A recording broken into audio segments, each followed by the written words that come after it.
ஸ்தோத்திரம். 2 தெசலோனிக்கேயர் நிருப புஸ்தகம் அதனுடைய 2ஆம் அதிகாரம் 14வது வசனத்தை வாசிக்கலாம். நீங்கள் நம்முடைய கர்த்தராகிய இயேசு கிறிஸ்துவின் மகிமையை அடையும் பொருட்டாக எங்கள் சுவிசேஷத்தினாலே அந்த இரட்சிப்புக்கு அவர் உங்களை அழைத்தார். ஆண்டவருடைய நல்ல பரிசுத்தமுள்ள நாமத்திற்கு மகிமை உண்டாகட்டும். 2 தெசலோனிக்கேயர் 2ஆம் அதிகாரம் 14வது வசனத்தின்படியாக 3 நோக்கங்களை குறித்து படிக்கின்றோம். ஆண்டவருடைய பிள்ளைகள் எல்லாரும் கவனத்தோடு காணப்படுங்கள். ஒன்று, முக்கியமான நோக்கம்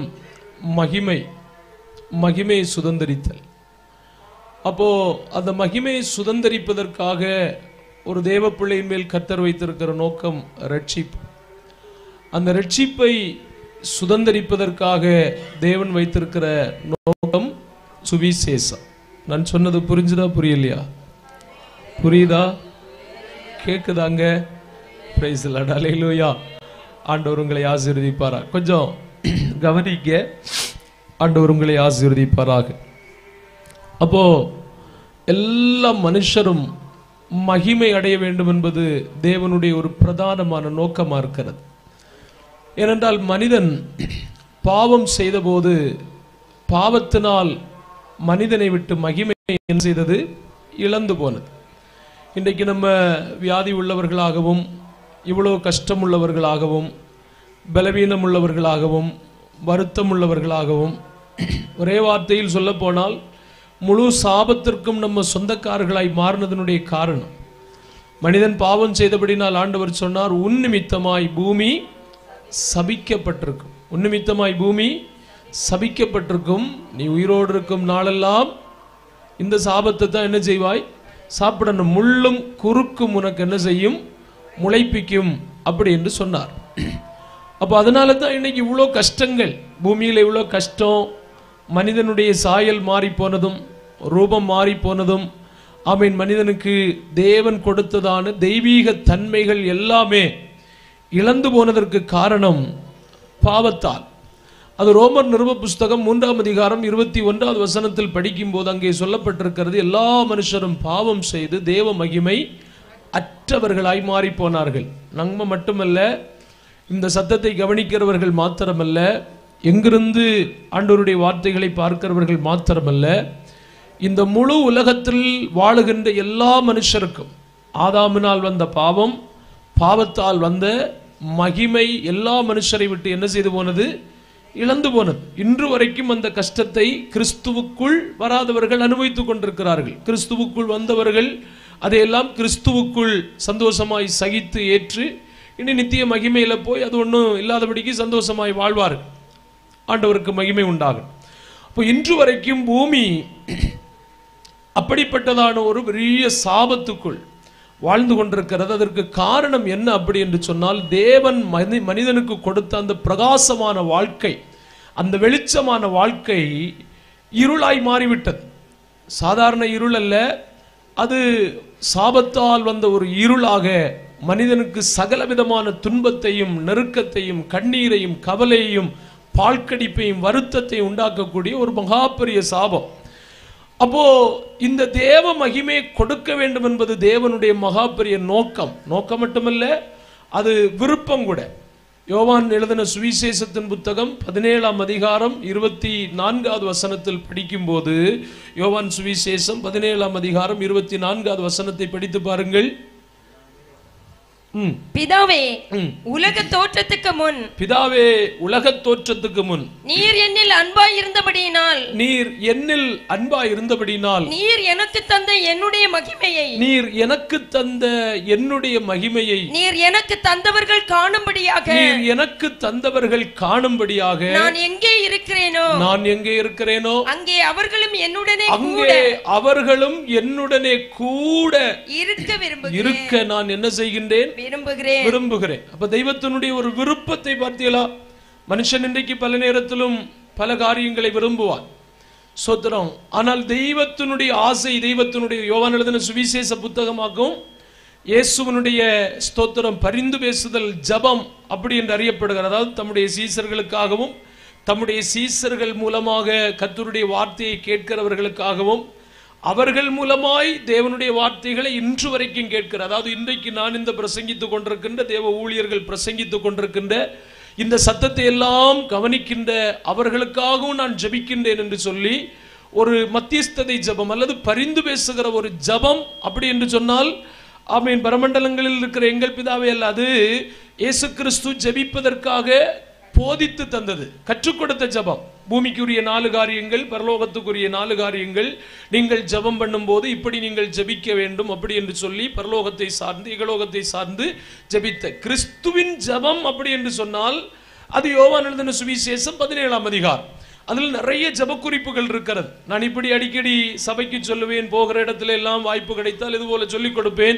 உங்களுக்கு ஒன்றும் ஜெபிக்க, அதாவது ஒரு வேத ஒழுங்கின்படி சரியாய் ஜெபிக்க தெரியாட்டா நீங்க வேற ஒன்றும் செய்யண்டாம். காலையில் ஒரு வாட்டி யோவான் எழுதின சுவிசேஷம் 17ஆம் அதிகாரத்தை முழங்கால் நின்று வாசித்து ஆமேன் சொன்னா போதும். மத்தியானம் ஒருவேளை முழங்கால் நின்று யோவான் சுவிசேஷம் 17 வாசித்து ஆமேன் சொன்னா போதும். சாயங்காலம் ஒருவேளை யோவான் சுவிசேஷம் 17 வாசித்து ஆமேன் சொன்னா போதும். ஏன்னா இன்னைக்கு சரியாய் ஜெபிக்க தெரியாமல், தெய்வ சுத்தம் ஜெபிக்க தெரியாதபடிக்கு தங்களுடைய விருப்பத்தை ஜெபிக்கிறபடினால பைபிள் நம்மளை பார்த்து சொல்லுகிறது என்னன்னு, விபச்சாரரே, விபச்சாரிகளே இப்படி என்று சொல்லி விழிக்கிறது. அப்படிதானா? யாக்கோபு நிருப புஸ்தகம் 4ஆம் அதிகாரத்தில் நீங்க போய் படிச்சா தெரியும். ஒழுங்கா ஜெபிக்க தெரியாத விசுவாசிகளை பார்த்து பரிசுத்த ஆவியானவர் இப்படி கடினமாய் சாடி இருக்கிறார். அது யாக்கோபு அப்போஸ்தலன் எழுதி வைத்திருக்கிறார். ஏன்னா தேவையில்லாத காரியங்களுக்காக மக்கள் இன்றைக்கு சுய இச்சைகளை நிறைவேற்ற வேண்டும் என்று நீங்கள் தகாதபடினால் விண்ணப்பம் செய்கிறபடினால் அப்படி என்று சொல்லி தகாத விதமாய் விண்ணப்பம் பண்ணுகிறபடினால் நீங்கள் என்னவும் செய்யவில்லை, பெற்றுக்கொள்ளாமல் இருக்கிறீர்கள். போதும் போதும். அப்ப பாருங்கள், அடுத்து உடனே பரிசுத்த ஆவியானவர் கடினமாய் விழிக்கிறார். ஏன்னா மனுஷனுக்கு இன்னைக்கு இந்த சாபம் நிறைந்த உலகத்தில் சாபத்தை தான் சுதந்திரிக்க வேண்டும் என்று மனிதன் விரும்புகிற அந்த காரணத்தினால், உண்மையை அறியாதபடினால் தெரியாதபடினால், அப்போ தேவ சுத்த பிரகாரமாய் ஜெபிக்கின்ற இந்த ஜெபத்தில் கர்த்தராகிய இயேசு கிறிஸ்து ஜெபித்த ஒரு ஜெப குறிப்பு. என்ன ஜெப குறிப்பு அப்படி என்று கேட்டால், அவர் பாருங்கள் முக்கியமாக அந்த வார்த்தையை சொல்லி என்ன ஜெபிக்கிறார் அப்படி என்று கேட்டால், யோவான் சுவிசேஷம் 17ஆம் அதிகாரம் 24, பிதாவே, உலக தோற்றத்துக்கு முன் நீர் என்னில் அன்பாயிருந்தபடினால் நீர் எனக்கு தந்த என்னுடைய மகிமையை நீர் எனக்கு தந்தவர்கள் என்ன செய்ய வேண்டும்? அவர்கள் காண வேண்டும். என்னுடைய மகிமையை எப்படியாகிலும் அவர்கள் திரும்ப காணணும். என்றெல்லாம் மனிதன் பாவத்தால் என்னதை இழந்து விட்டான்? மகிமையை இழந்து போய்விட்டான். தேவ பிரசன்னத்தை இழந்து போய்விட்டான். தன்னிடத்துல பயங்கரமான இருள் வந்தது, பயங்கரமான அந்தகாரம் மனுஷனை சூழ்ந்து கொண்டது. மரண இருளுக்குள் மனுஷன் அகப்பட்டு போனான். அப்போ எப்படியாகிலும் மகிமையை காண வேண்டும் என்று ஆமேன் சோத்திரம் விரும்பி ஆமேன் அவர் ஜெபிக்கிறார். பாருங்கள், நான் எங்கே இருக்கிறேனோ அங்கே அவர்களும் என்னோடு கூட இருக்கும்படி என்ன செய்கின்றேன்? பயங்கர விருப்பம் ஆண்டவருடைய. ஆனால் மனுஷன் நேரா எதிர்மறையாக இன்றைக்கு விரும்பிக் கொண்டிருக்கின்றான். ஆத்மார்த்தமாக இந்த ராத்திரி வேளையில் யாரும் கைவந்து உயர்த்தி காட்ட வேண்டாம். ஆத்மார்த்தமாக உங்க மனசாட்சியில நீங்க கேட்டா போதும். இந்த ராத்திரி வேளை வரையிலும் தேவன் விரும்புகிற விருப்பத்துக்கு தக்க வண்ணமாய் நீங்கள் வாழ்ந்து கொண்டிருக்கிறீர்களா, இல்ல உங்க விருப்பம் நிறைவேற வேண்டும் என்று வாழ்ந்து கொண்டிருக்கிறீர்களா? அல்லேலூயா. இந்த கன்வென்ஷன் கூட்டத்துக்கு கூட ஒருவேளை வந்திருக்கும் போது ஒருவேளை ஆமேன் ஏதாகிலும் உங்கள் விருப்பத்தை நீங்கள் முன்னிறுத்தி வந்திருக்கலாம், தவறொன்னும் இல்லை. ஆனால் எப்பவுமே நம்ம சொல்லி பழக வேண்டியது, தேவ சுத்தம் என்னில் என்ன செய்யட்டும், தேவ விருப்பம் என்னில் என்ன செய்யட்டும். என்னுடைய விருப்பமோ என்னுடைய வாஞ்சையோ என்னுடைய ஆசைகளோ என்னுடைய எண்ணங்களோ நிறைவேறுவதற்கு பதிலாக எப்போதுமே யாருடைய விருப்பம் நிறைவேறணும்?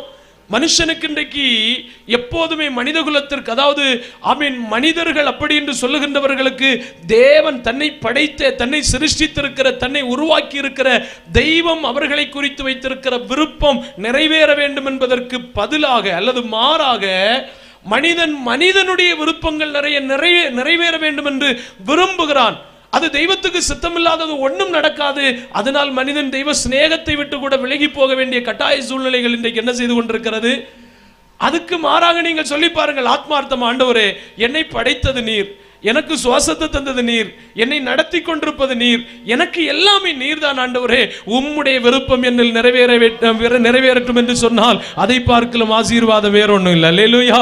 இப்ப தேவனுக்கு சித்தமானதெல்லாம் நம்முடைய வாழ்க்கையில நிறைவேறுமா நிறைவேறாதா? நம்ம பூரண அர்ப்பணம் உள்ளவர்களா இருக்கணும். ஆனால் மனுஷன் என்ன செய்கின்றானாம்?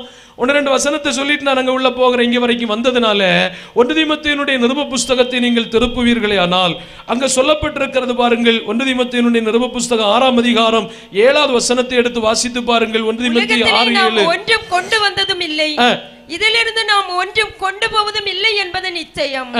உண்ணவும் உடுக்கவும் நமக்கு உண்டாயிருந்தால் அது போதுமென்று இருக்க கடவும். ஐஸ்வர்யவான்களாக விரும்புகிறவர்கள்.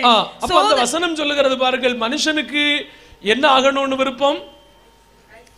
பேசுங்களே, நம்ம ஒரு சின்ன கூட்டம் தானே, அதனால திருப்பி பேசி நமக்கு போகலாம்.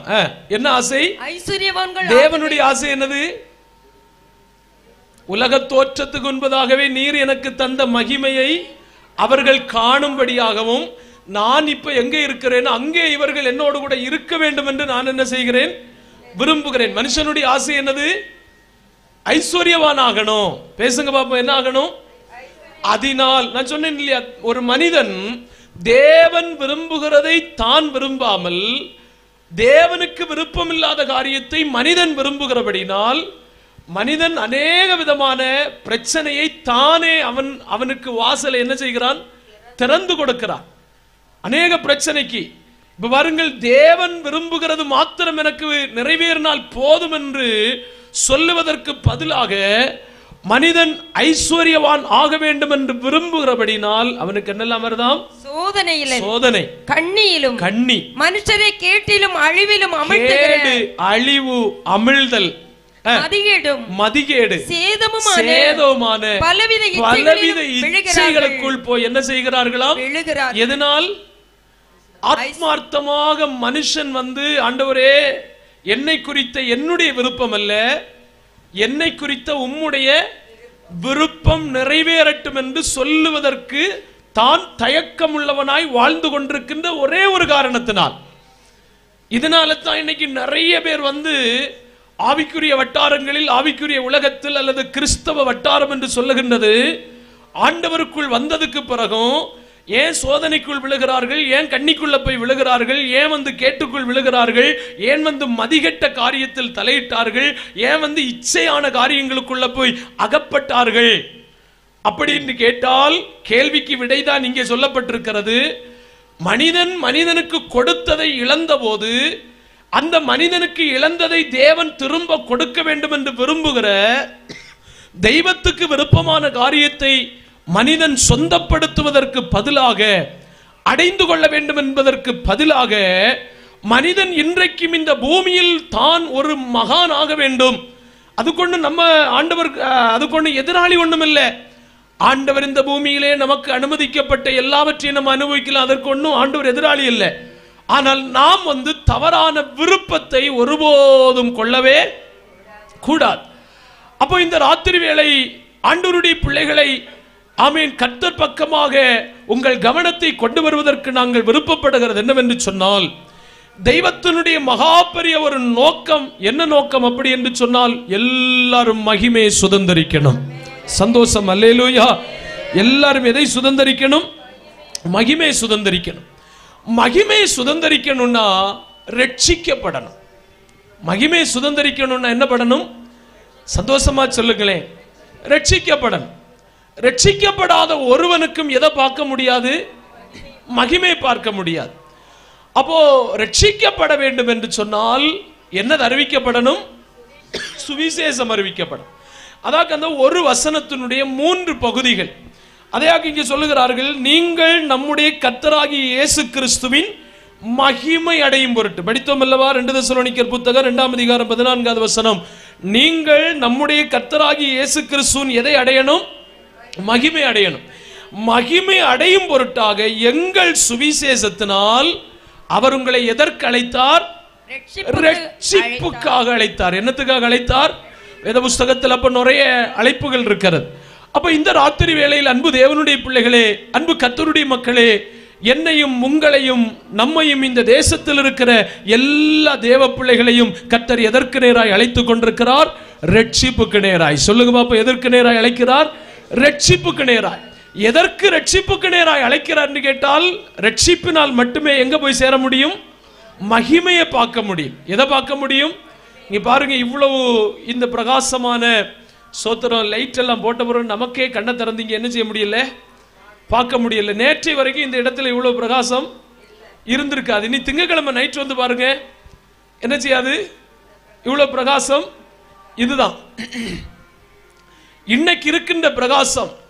எப்படி திங்கட்கிழமை இல்லாம போனதோ, அல்லது இன்னைக்கு இருக்கிற இந்த பிரகாசம் நேற்றைக்கு எந்த அளவுக்கு இல்லாம போகிறதோ, பிரைஸ் தி லார்ட், ஒரு அல்லேலூயா சொல்லுங்க. அல்லேலூயா. இதே போலத்தான் மனிதன் பாவம் இல்லாதவனாய் வாழ்ந்த போது மனிதனிடத்தில் இது போல பயங்கரமான என்ன உண்டாயிருந்தது, பிரகாசம் உண்டாயிருந்த. மனுஷன் மகிமையில் பூரணப்பட்டவனாய் இருந்தான். ஆனால் பாவம் செய்த போது மனுஷனுடைய மகிமை என்ன செய்து போனது, இழந்து போனது. இப்ப தேவனுடைய ஒரே ஒரு விருப்பம் என்னன்னு சொன்னா, எப்படியாவது திரும்ப மனுஷனுக்கு அந்த மகிமை என்ன செய்யணும், கொடுக்கணும். அதாவது மத்தேயு சுவிசேஷம் 13ஆம் அதிகாரம் 43வது வசனத்தில் படிக்கும் போது, மத்தேயு சுவிசேஷம் 13ஆம் அதிகாரம் 43வது வசனத்தை படிங்க. அப்பொழுது நீதிமான்கள் தங்கள் பிதாவின் ராஜ்யத்திலே சூரியனை போல பிரகாசிப்பார்கள். கேட்கிறதற்கு போதும். அப்ப பாத்தீங்களா, இனி நீதிமான் பிதாவின் ராஜ்யத்தில் உண்மையாவன் சேரப்போகிற இடத்துல சோத்திர எப்படி பிரகாசிக்க போறானாம், சூரியனை போல பிரகாசிக்க போறான். அப்ப ஏற்கனவே மனிதன் எப்படி இருந்திருப்பான் என்பதை நீங்கள் கொஞ்சம் என்ன செய்து பாருங்கள், கொஞ்சம் சிந்தித்து பாருங்க. தேவனோடு கூட மனுஷன் உலாவிக் கொண்டிருந்தான். தேவன் தினமும் அவனோடு கூட பேசினார், அவனோடு கூட உலாவினார் என்றெல்லாம் சொல்லப்படும் போது மனுஷன் எப்படி இருந்தான், மனிதனுடைய நிலைமை இப்பொழுது எப்படி மாறிவிட்டது, இனி மனிதன் எப்படி மாற வேண்டும் என்று தேவன் விரும்புகிறார் என்கிற ஆழமான இந்த சத்தியத்தை அல்லது இந்த உண்மையை தயவு செய்து தேவனுடைய பிள்ளைகள் புரியாமல் இருக்கக்கூடாது. இந்த சத்தியங்களை நீங்கள் அறிந்து கொள்ள வேண்டும். Praise the lord. அல்லேலூயா. அதற்காகத்தான் பாருங்கள், அவர்களுடைய வாழ்க்கையில் கர்த்தர் இப்படிப்பட்ட சிறிதும் பெரிதுமான காரியங்களை செய்து கண்டிப்பாய் நம்ம வீட்டு காம்பவுண்டுக்குள்ளால வைத்து ஒரு கூட்டத்தை நடத்தி 4 பேருக்கு சத்தியத்தை சொல்லணும்னு ஆண்டவர் ஏற்படுத்தினது வேற எதுக்கும் அல்ல, சிலராகிலும் மகிமை பார்க்கணும், சிலராகிலும் மகிமை பார்க்கணும். இந்த கூட்டத்தில் சிலர் மகிமை காணணும். எத்தனை பேர் விசுவாசிக்கிறீங்க, எத்தனை பேர் விரும்புறீங்க? இந்த காம்பவுண்டுக்குள்ள வந்திருக்கிறவர்கள் யாரும் நஷ்டப்பட்டு போக கூடாது. ஒரு நிமிஷம் நல்ல கைகளை கொட்டி அபிஷேகத்தோடு ஆண்டவரிடத்துல கேளுங்க. ஆண்டவரே, நான் கர்த்தருடைய மகிமையை திரும்ப பார்க்கணும். ஆண்டவரே, நான் தேவனுடைய மகிமையை திரும்ப பார்க்கணும். ஆண்டவரே, பரலோக மகிமை அல்லது நான் இன்றைக்கு கூப்பிட்டு கொண்டிருக்கிற இயேசு கிறிஸ்து கர்த்தர் ஆண்டவர் என்று சொல்லுகிற ஆமென், உலக தோற்றத்துக்கு முன்பதாகவே அவருக்கு கொடுக்கப்பட்ட அந்த தேவ மகிமையை, அவர் சுதந்தரித்துக் கொண்ட தேவ மகிமையை அவருடைய பிள்ளைகள் பார்க்க வேண்டும் என்று அவர் விரும்பினாரே. அவர் இருக்கிற இடத்தில் அவர்கள் வந்து உட்கார வேண்டும் என்று விரும்பினாரே. இந்த பரம ஸ்லாக்கியம் எனக்கு வேண்டும் என்று எத்தனை பேர் விரும்புகிறீர்கள்? எத்தனை பேர் அதை வாஞ்சிக்கிறீர்கள்? ஆண்டவரே, எது பார்க்காட்டியும் பரவாயில்லப்பா, எது பார்க்காட்டியும் பரவாயில்லை, அந்த தேவ மகிமை பார்க்கணும், அந்த தேவ மகிமையை நான் சுதந்தரிக்கணும், அந்த தேவ மகிமையை நான் சொந்தப்படுத்த வேண்டும் என்று விரும்புகிற எல்லாரும் ஒரு நிமிஷம் நல்ல கைகளை தட்டி நல்ல அபிஷேகத்தோடு நம்முடைய வாஞ்சி அதுவாய் மாறட்டுமே, நம்முடைய விருப்பம் அதுவாய் மாறட்டுமே, நம்முடைய எண்ணங்கள் அதுவாய் மாறட்டுமே, நம்முடைய ஏக்கங்கள் அதுவாய் மாறட்டுமே. ஒரு நிமிஷம் நல்ல கரங்களை கொட்டி அபிஷேகத்தோடு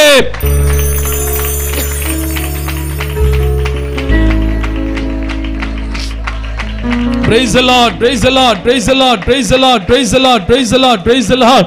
ஸ்தோத்திரம். அல்லேலூயா. நல்ல மகிழ்ச்சியோட அல்லேலூயா, நல்ல சத்தம் அல்லேலூயா.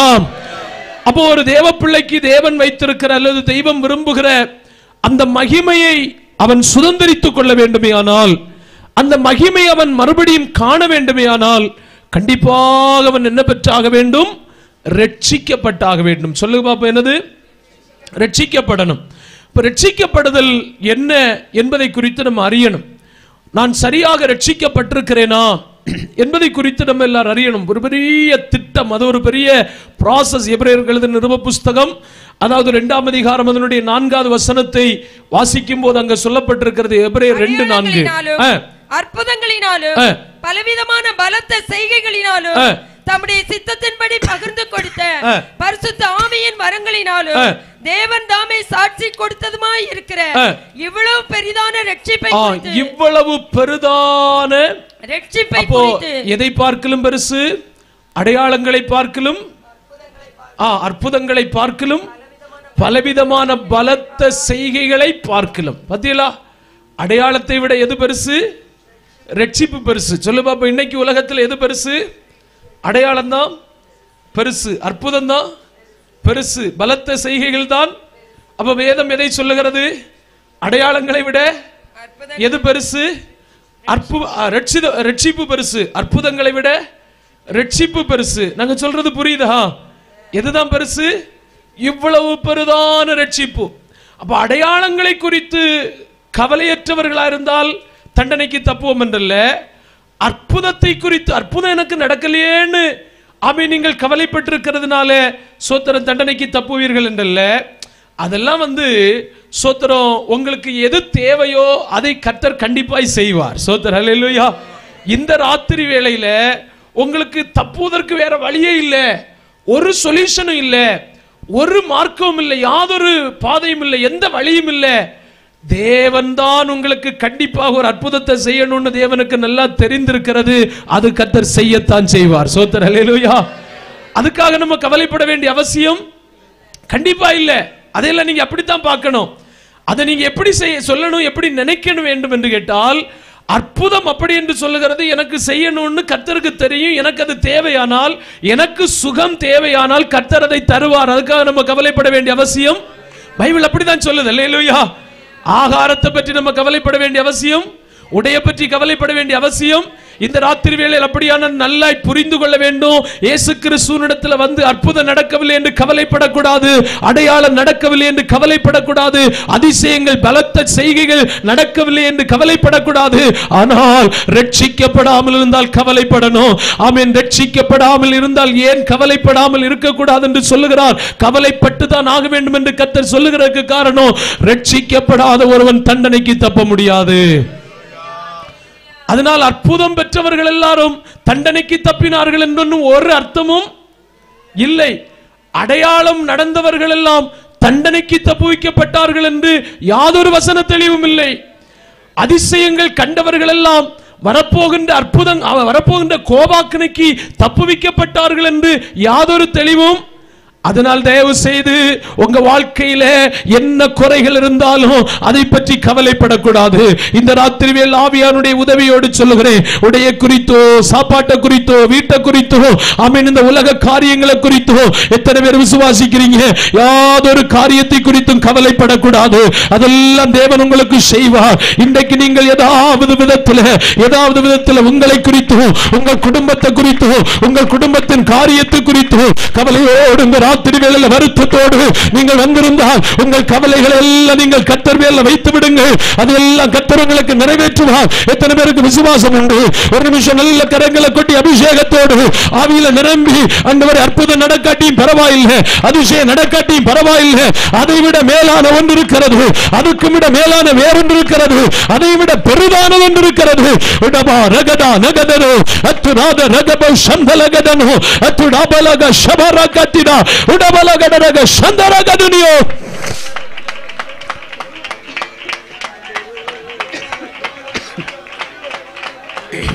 Praise the Lord, praise the Lord, praise the Lord, praise the Lord, praise the Lord. ஸ்தோத்திரம். அல்லேலூயா.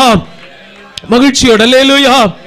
அப்ப தயவு செய்து இந்த பூமியில யாதொரு காரியத்தை குறித்து தயவு செய்து என்ன செய்யக்கூடாது?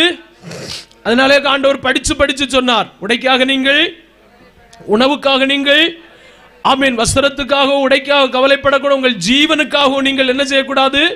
நாளைய தினத்தை குறித்து என்ன செய்யக்கூடாது? ஆனா மனுஷனுக்கு இருக்கிற கவலை எல்லாம் என்னதான்?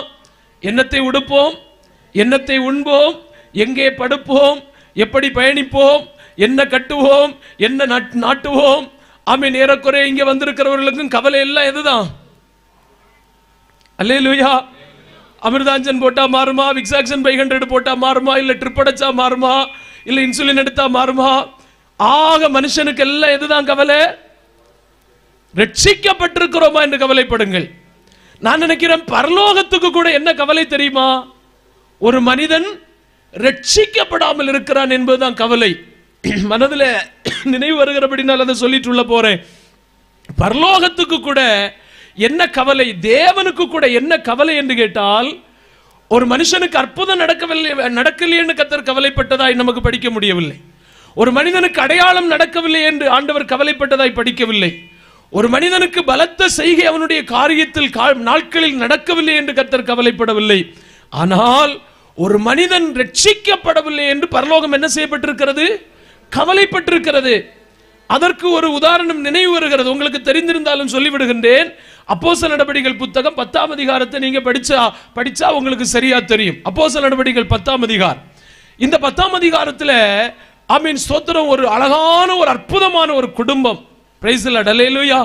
ஒரு அழகான ஒரு அற்புதமான குடும்பம். அது என்ன குடும்பம் அப்படி என்று சொன்னால், ஆமீன் இத்தாலியா பட்டாளத்தில் 100க்கு அதிபதியாகிய கொர்நேலியு என்று பெயர் கொண்ட மனுஷன். போதும். ஆமீன். கொர்நேலியு பட்டாளத்தில் 100க்கு அதிபதியாகிய ஒரு மனுஷன் செசரியா பட்டணத்தில் இருந்தான். இந்த மனுஷனிடத்தில் ஒரு நாள் இந்த மனுஷன் ஜெபம் பண்ணி கொண்டிருக்கும் போது கர்த்தருடைய தூதன் தோன்றி, சீக்கிரமாய் நீ ஆமீன் சீமோன் என்று மறுபெயர் கொண்ட பேதுருவை என்ன செய், அழைப்பி அப்படி என்று சொல்லி தான் தரிசனத்தில் சொல்லிவிட்டார். உடனே இவர் ஆமீன் பேதுருவை அழைத்து அனுப்புகிறார். இந்த பேதுருவை அழைத்து அனுப்பும் போது பாருங்கள், வசனம் சொல்லி தருகின்றது. அப்போஸ்தலர் நடபடிகள் புத்தகம் அதனுடைய 11ஆம் அதிகாரம் அதனுடைய 13வது வசனமும் 14வது வசனத்தையும் படித்து பாருங்கள். அப்போஸ்தலர் நடபடிகள் அதனுடைய 13ஆம் அதிகாரம் 11ஆம் அதிகாரம் 13 14. அவனோ தன் வீட்டிலே ஒரு தேவதூதன் இருக்கிறதை கண்டதாகவும் யோப்பா பட்டணத்தில் இருக்கிற பேதுரு என்று மறுபெயர் கொண்ட சீமோனை அழைக்கும்படிக்கு பேதுரு என்று மறுபெயர் கொண்ட சீமோனை அழைப்பிக்கும்படிக்கு மனுஷனை அவ்விடத்திற்கு அனுப்பு. நீயும் உன் வீட்டார் அனைவரும் ரட்சிக்கப்படுவதற்கு ஏதுவான வார்த்தைகளை அவன் உனக்கு சொல்லுவான் என்று அந்த தூதன் தனக்கு சொன்னதாகவும் எங்களுக்கு அறிவித்தான். பாத்தீங்களா? நீ சீக்கிரமாய் இந்த பேதுருவை தன்னிடத்தில் வரவல இந்த பேதுரு வந்து நீயும் உன்னுடைய வீட்டாரும் ரட்சிக்கப்படுவதற்கு ஏதுவான வார்த்தைகளை உனக்கு என்ன செய்வான்? அப்ப ஆண்டவருடைய ஒரு கவலை என்னது? ஐயோ, இந்த குடும்பம் இதுவரைக்கும் என்ன செய்யப்படவில்லையே, இந்த இத்தாலியா பட்டாளத்தில் இருக்கிறவருக்கு என்னம்மா குறை, இன்றைக்கு ஒரு நல்ல டிபார்ட்மெண்ட்ல வேலை பார்க்கிறவங்களுக்கு என்ன குறை? சோத்திரம், அல்லேலூயா. ஒரு குறையும் இல்லை. உலக பிரகாரமாய் ஒருவேளை சமாதானம் இல்லாம இருக்கலாம், சந்தோஷம் இல்லாம இருக்கலாம். பணத்துக்கு பணமும் ஆமீன் பொருட்களுக்கு பொருளும் எல்லாம் கிடைக்கும். 100க்கு அதிபதி நல்ல ஒரு வேலையில் இருக்கிறார். இவருக்கு என்ன குறை உண்டு? நல்ல குடும்பம். அதாவது இந்த குடும்பத்தை நீங்க எடுத்து பார்த்தீங்கன்னா ஆமீன் அவங்க அந்த குடும்பம் சாதாரண குடும்பம் அல்ல. அவர்கள் என்ன குடும்பம்? தேவ பக்தி உள்ளவர்கள். எப்படி இருந்தார்கள்? வாசிங்கம்மா, விட்ட இடத்துல இருந்து படித்து பாருங்க. 10ஆம் அதிகாரம் 1வது வசனத்துல விட்ட பகுதியில் இருந்து அவன் தேவ பக்தி உள்ளவன். அந்த குணங்களை எல்லாம் கூட்டிக் கொள்ளுங்கள். அவர்கள் யாரா இருந்தார்கள்? தேவ பக்தி. சந்தோஷமா சொல்லுங்க பாப்போம். ஒன்று என்னது? இன்னும் சத்தமா சொல்லு பாப்போம். ஒன்று என்னது? தேவ பக்தி உள்ளவர்களா இருந்தார்கள். 2 தன் வீட்டார் அனைவரோடும் தேவனுக்கு பயந்தவர்கள். 2 சொல்லுங்க பாப்போம். வீட்டார் அனைவரோடு யாரா இருந்தார்கள்? தேவனுக்கு பயந்தவர்களா இருந்தார்கள். 3 ஜனங்களுக்கு மிகுந்த தர்மங்களை செய்து 3 ஜனங்களுக்கு மிகுந்த தர்மம் செய்தார்கள். சொல்லுங்க பாப்பா. 3 என்னது? ஜனங்களுக்கு நல்ல சொல்லுங்களே, மிகுந்த தர்மம் செய்தார்கள். 4 எப்பொழுதும் தேவனை நோக்கி ஜெபம் பண்ணி கொண்டிருந்தார்கள். பாத்தீங்களா? எப்போ என்ன செய்தார்கள்? எப்போ பார்த்தாலும் ஜெபம் பண்ணி கொண்டிருந்தார்கள். 5 ஏறக்குறைய 9ஆம் மணி நேரத்தில் தேவனுடைய தூதன் தன்னிடத்தில் வரவும் கொர்நேலியுவை அழைக்கவும் பிரத்யட்சமாய் தரிசனம் கண்டார். அப்ப 5 பிரத்யட்சமாய் என்ன கண்டார்? தரிசனம் காணக்கூடியவராய் இருந்தார். 6 அவனை உற்று பார்த்து பயந்து. 7வது வசனத்தை படிங்கம்மா. 10:7 கொர்நேலியு தன்னுடனே பேசின தேவதூதன் போன பின்பு தன் வீட்டு மனுஷரில் 2 பேரையும் தன்னிடத்தில் சேவிக்கிற போர் சேவகரில் தேவபக்தியுள்ள ஒருவனையும் அழைத்து. 6 தன்னிடத்தில் சேவித்த சேவகர்களையும் யாராய் மாற்றிவிட்டார்? தேவ பக்தி உள்ளவர்களாய் மாற்றிவிட்டார். தேவ பக்தி உள்ள மனுஷனாய் மாற்றி விட்டிருந்திருக்கிறார். ஆமென், ஸ்தோத்திரம். 10ஆம் அதிகாரம் 37வது வசனத்தை படித்து பாருங்கள். அப்போஸ்தலர் 10:37 படித்து பாருங்கள். யோவான் ஞானஸ்நானத்தை குறித்து பிரசங்கித்த பின்பு 10:37 ஒரு நிமிஷம் 30வது வசனம். அதற்கு கொர்நேலியு 4 நாளைக்கு முன்னே இந்நேரத்திலே நான் உபவாசித்து 9ஆம் மணி நேரத்தில். அப்போ இனி ஒரு குணத்தை வேணா எழுதி கொள்ளலாம். 7 ஆமென் காலை வேளையிலிருந்து 9ஆம் மணி வேளை வரைக்கும், அதாவது காலையில் 6 மணியிலிருந்து சாயங்காலம் 3 மணி வரைக்கும் என்ன செய்து கொண்டிருக்கிறார்? உபவாசித்து ஜெபிக்கிறவரா இருந்தார். எப்படி ஜெபிக்கிறவரா இருந்தார்? உபவாசித்து. இப்ப நான் வரிசையா சொல்லித்தாரே. ஒன்று எப்படி இருந்தார்? தேவபக்தியா இருந்தார். சரியா? ஒன்று எப்படி இருந்தார்? தேவபக்தியா இருந்தார். 2 வீட்டார் அனைவரோடும் தேவனுக்கு பயப்படுகிறவனா இருந்தார். 2 யாரா இருந்தான்? தேவனுக்கு பயப்படுகிறவர்களா இருந்தார். 3 நல்ல தான தர்மம் செய்கின்றவனா இருந்தார். 4 எப்பொழுதும் ஜெபம். எப்ப பார்த்தாலும் என்ன பண்ணி கொண்டிருந்தார்? ஜெபம் பண்ணி கொண்டிருந்தார். 5 நல்ல தரிசனம் காணக்கூடியவரா இருந்தார். 6 மற்றவர்களை கூட தேவ பக்தி உள்ளவனாய் மாற்றக்கூடியவரா இருந்தார். 7 ஆமென் நல்ல உபவாசித்து ஜெபிக்கிறவரா இருந்தார். ஆனா இதுவரைக்கும் என்ன படல? அப்ப சில குடும்பங்கள் எல்லாம் இன்னைக்கு நினைக்கிறது தேவ பக்தியாய் வாழ்ந்தால் ரட்சிக்கப்பட்டிருக்கிறோம் என்றாக நினைக்கிறார்கள் சிலர். சில குடும்பங்கள், சில சபைகள், சில ஊழியர்கள், சில வீட்டார் எல்லாம் என்ன நினைக்கிறாங்க கேட்டா, தேவ பக்தியாய் வாழ்ந்தா போதும். யார் சொல்லுகிறதை நம்ம கேட்க வேண்டிய அவசியம்? பரலோகத்தின் கவலையை பாருங்கள். பரலோகத்தின் கவலை ஒரு மனிதன் ரட்சிக்கப்பட வேண்டும் என்பதாகும் பரலோகத்தின் கவலை, பரலோகத்தின் விருப்பம். ஆமென். அப்ப இங்க மனுஷர்கள் என்ன நினைக்கிறார்கள் என்று சொன்னால், தேவ பக்தியாய் வாழ்ந்தால் போதும், அது மட்டும் போதும். தேவ பக்தி வீணல்ல, தேவ பக்தி மிகவும் முக்கியம். ஆனா நாங்க சொன்னோம் இல்லையா, அற்புதத்தை விட, அடையாளத்தை விட, பலத்த செய்கையை விட பெரிதானது ஒன்று இருக்கிறது. அப்ப தேவ பக்தியை விட பெரிதான ஒன்றுக்கு பேராக என்னது? ரட்சிப்பு. இவ்வளவு பெரிதான ரட்சிப்பு. அப்ப இந்த மனுஷன் தேவ பக்தி உள்ளவனாய் இருந்தால் போதாதென்று பரலோகம் விரும்பி இருக்கிறது. அதையாக இந்த ராத்திரி வேளையிலும் தேவன் விரும்புகிற விருப்பம். அப்போ ஒரு மனிதன் தேவனோடு அவனும் அவனுடைய வீட்டாருமாக சேர்ந்து கர்த்தருக்கு பயப்படுகிற பயத்தில் வாழுகிறது மட்டுமல்ல, இன்றைக்கு ஒருவேளை நம்மளை விட நல்ல பயபக்தியாய் வாழுகிறவர்களும் தேவனுக்கு பயப்படுகிறவர்களும் ரட்சிக்கப்படாதவர்கள் உண்டு. ஒருவேளை இந்த ராத்திரி வேளையிலும் அப்படி யாராக இருந்தால், அன்பு தேவ மக்களே, எல்லாற்றை பார்க்கிலும் பைபிள் பெரியதென்று சொல்லி இருக்கிறது எது? பெரிதானவைகளை நான் சுதந்திரித்திருக்கிறேன் என்பதையெல்லாம் தயவு செய்து கொஞ்சம் நீங்கள் ஆராய்ந்து அதை சொந்தப்படுத்தினால் உங்களை பார்க்கலும் பாக்கியவான்கள் யாரும் இல்லை. அல்லேலூயா. அதை பெற்றுக்கொள்ளணும். அப்ப தேவனுக்கு பயப்படுகிற பயம் இருக்கிறதை பார்க்கலும் ஆமீன் ரட்சிப்பு பெரிதாக்கும். அதை ஒரு நாள் மறக்கவே கூடாது. ஆமீன். 3 தான தர்மத்தை விட என்னதெல்லாம் சொல்லி செய்திருக்கோம் தெரியுமா? அப்படி நாங்க ஹெல்ப் பண்ணி இருக்கிறோம், இப்படி நாங்க ஹெல்ப் பண்ணி இருக்கிறோம், நாங்க எத்தனை சர்ச்சு கட்டி கொடுத்திருக்கிறோம், நாங்க எத்தனை ஆலயத்தை கட்டி கொடுத்திருக்கிறோம், நாங்க எத்தனை மிஷனரிகளை, எவ்வளவு நல்ல விஷயம் தெரியுமா? இதுக்காக உங்களுக்கு பரலோகத்தின் தேவன் பலன் தருவார். ஆனால் நீங்கள் ரட்சிக்கப்பட்டிருக்கிறீர்களா? தான தர்மம் வேணும், கண்டிப்பா வேணும். தேசத்தில் எளிமையானவன் இல்லாமல் போவதில்லை. அதனால் தாராளமாய் உன் சகோதரனுக்கு உன்னுடைய கையை திறப்பாயாக வசனம் சொல்லி தருகிறது. நற்காரியங்கள் செய்யணும், தான தர்மங்கள் செய்யணும். நம்முடைய பணங்கள், நம்முடைய வயிறு எப்படி பசிக்கிறதோ அதுபோல் மற்றவர்களுக்கும் பசிக்கும் என்பது ஆமீன். நம்முடைய கையின் கிரியைகளை கொண்டு அவர்களுக்கு நன்மை செய்யணும், கண்டிப்பா செய்யணும். ஸ்தோத்திரம். அல்லேலூயா.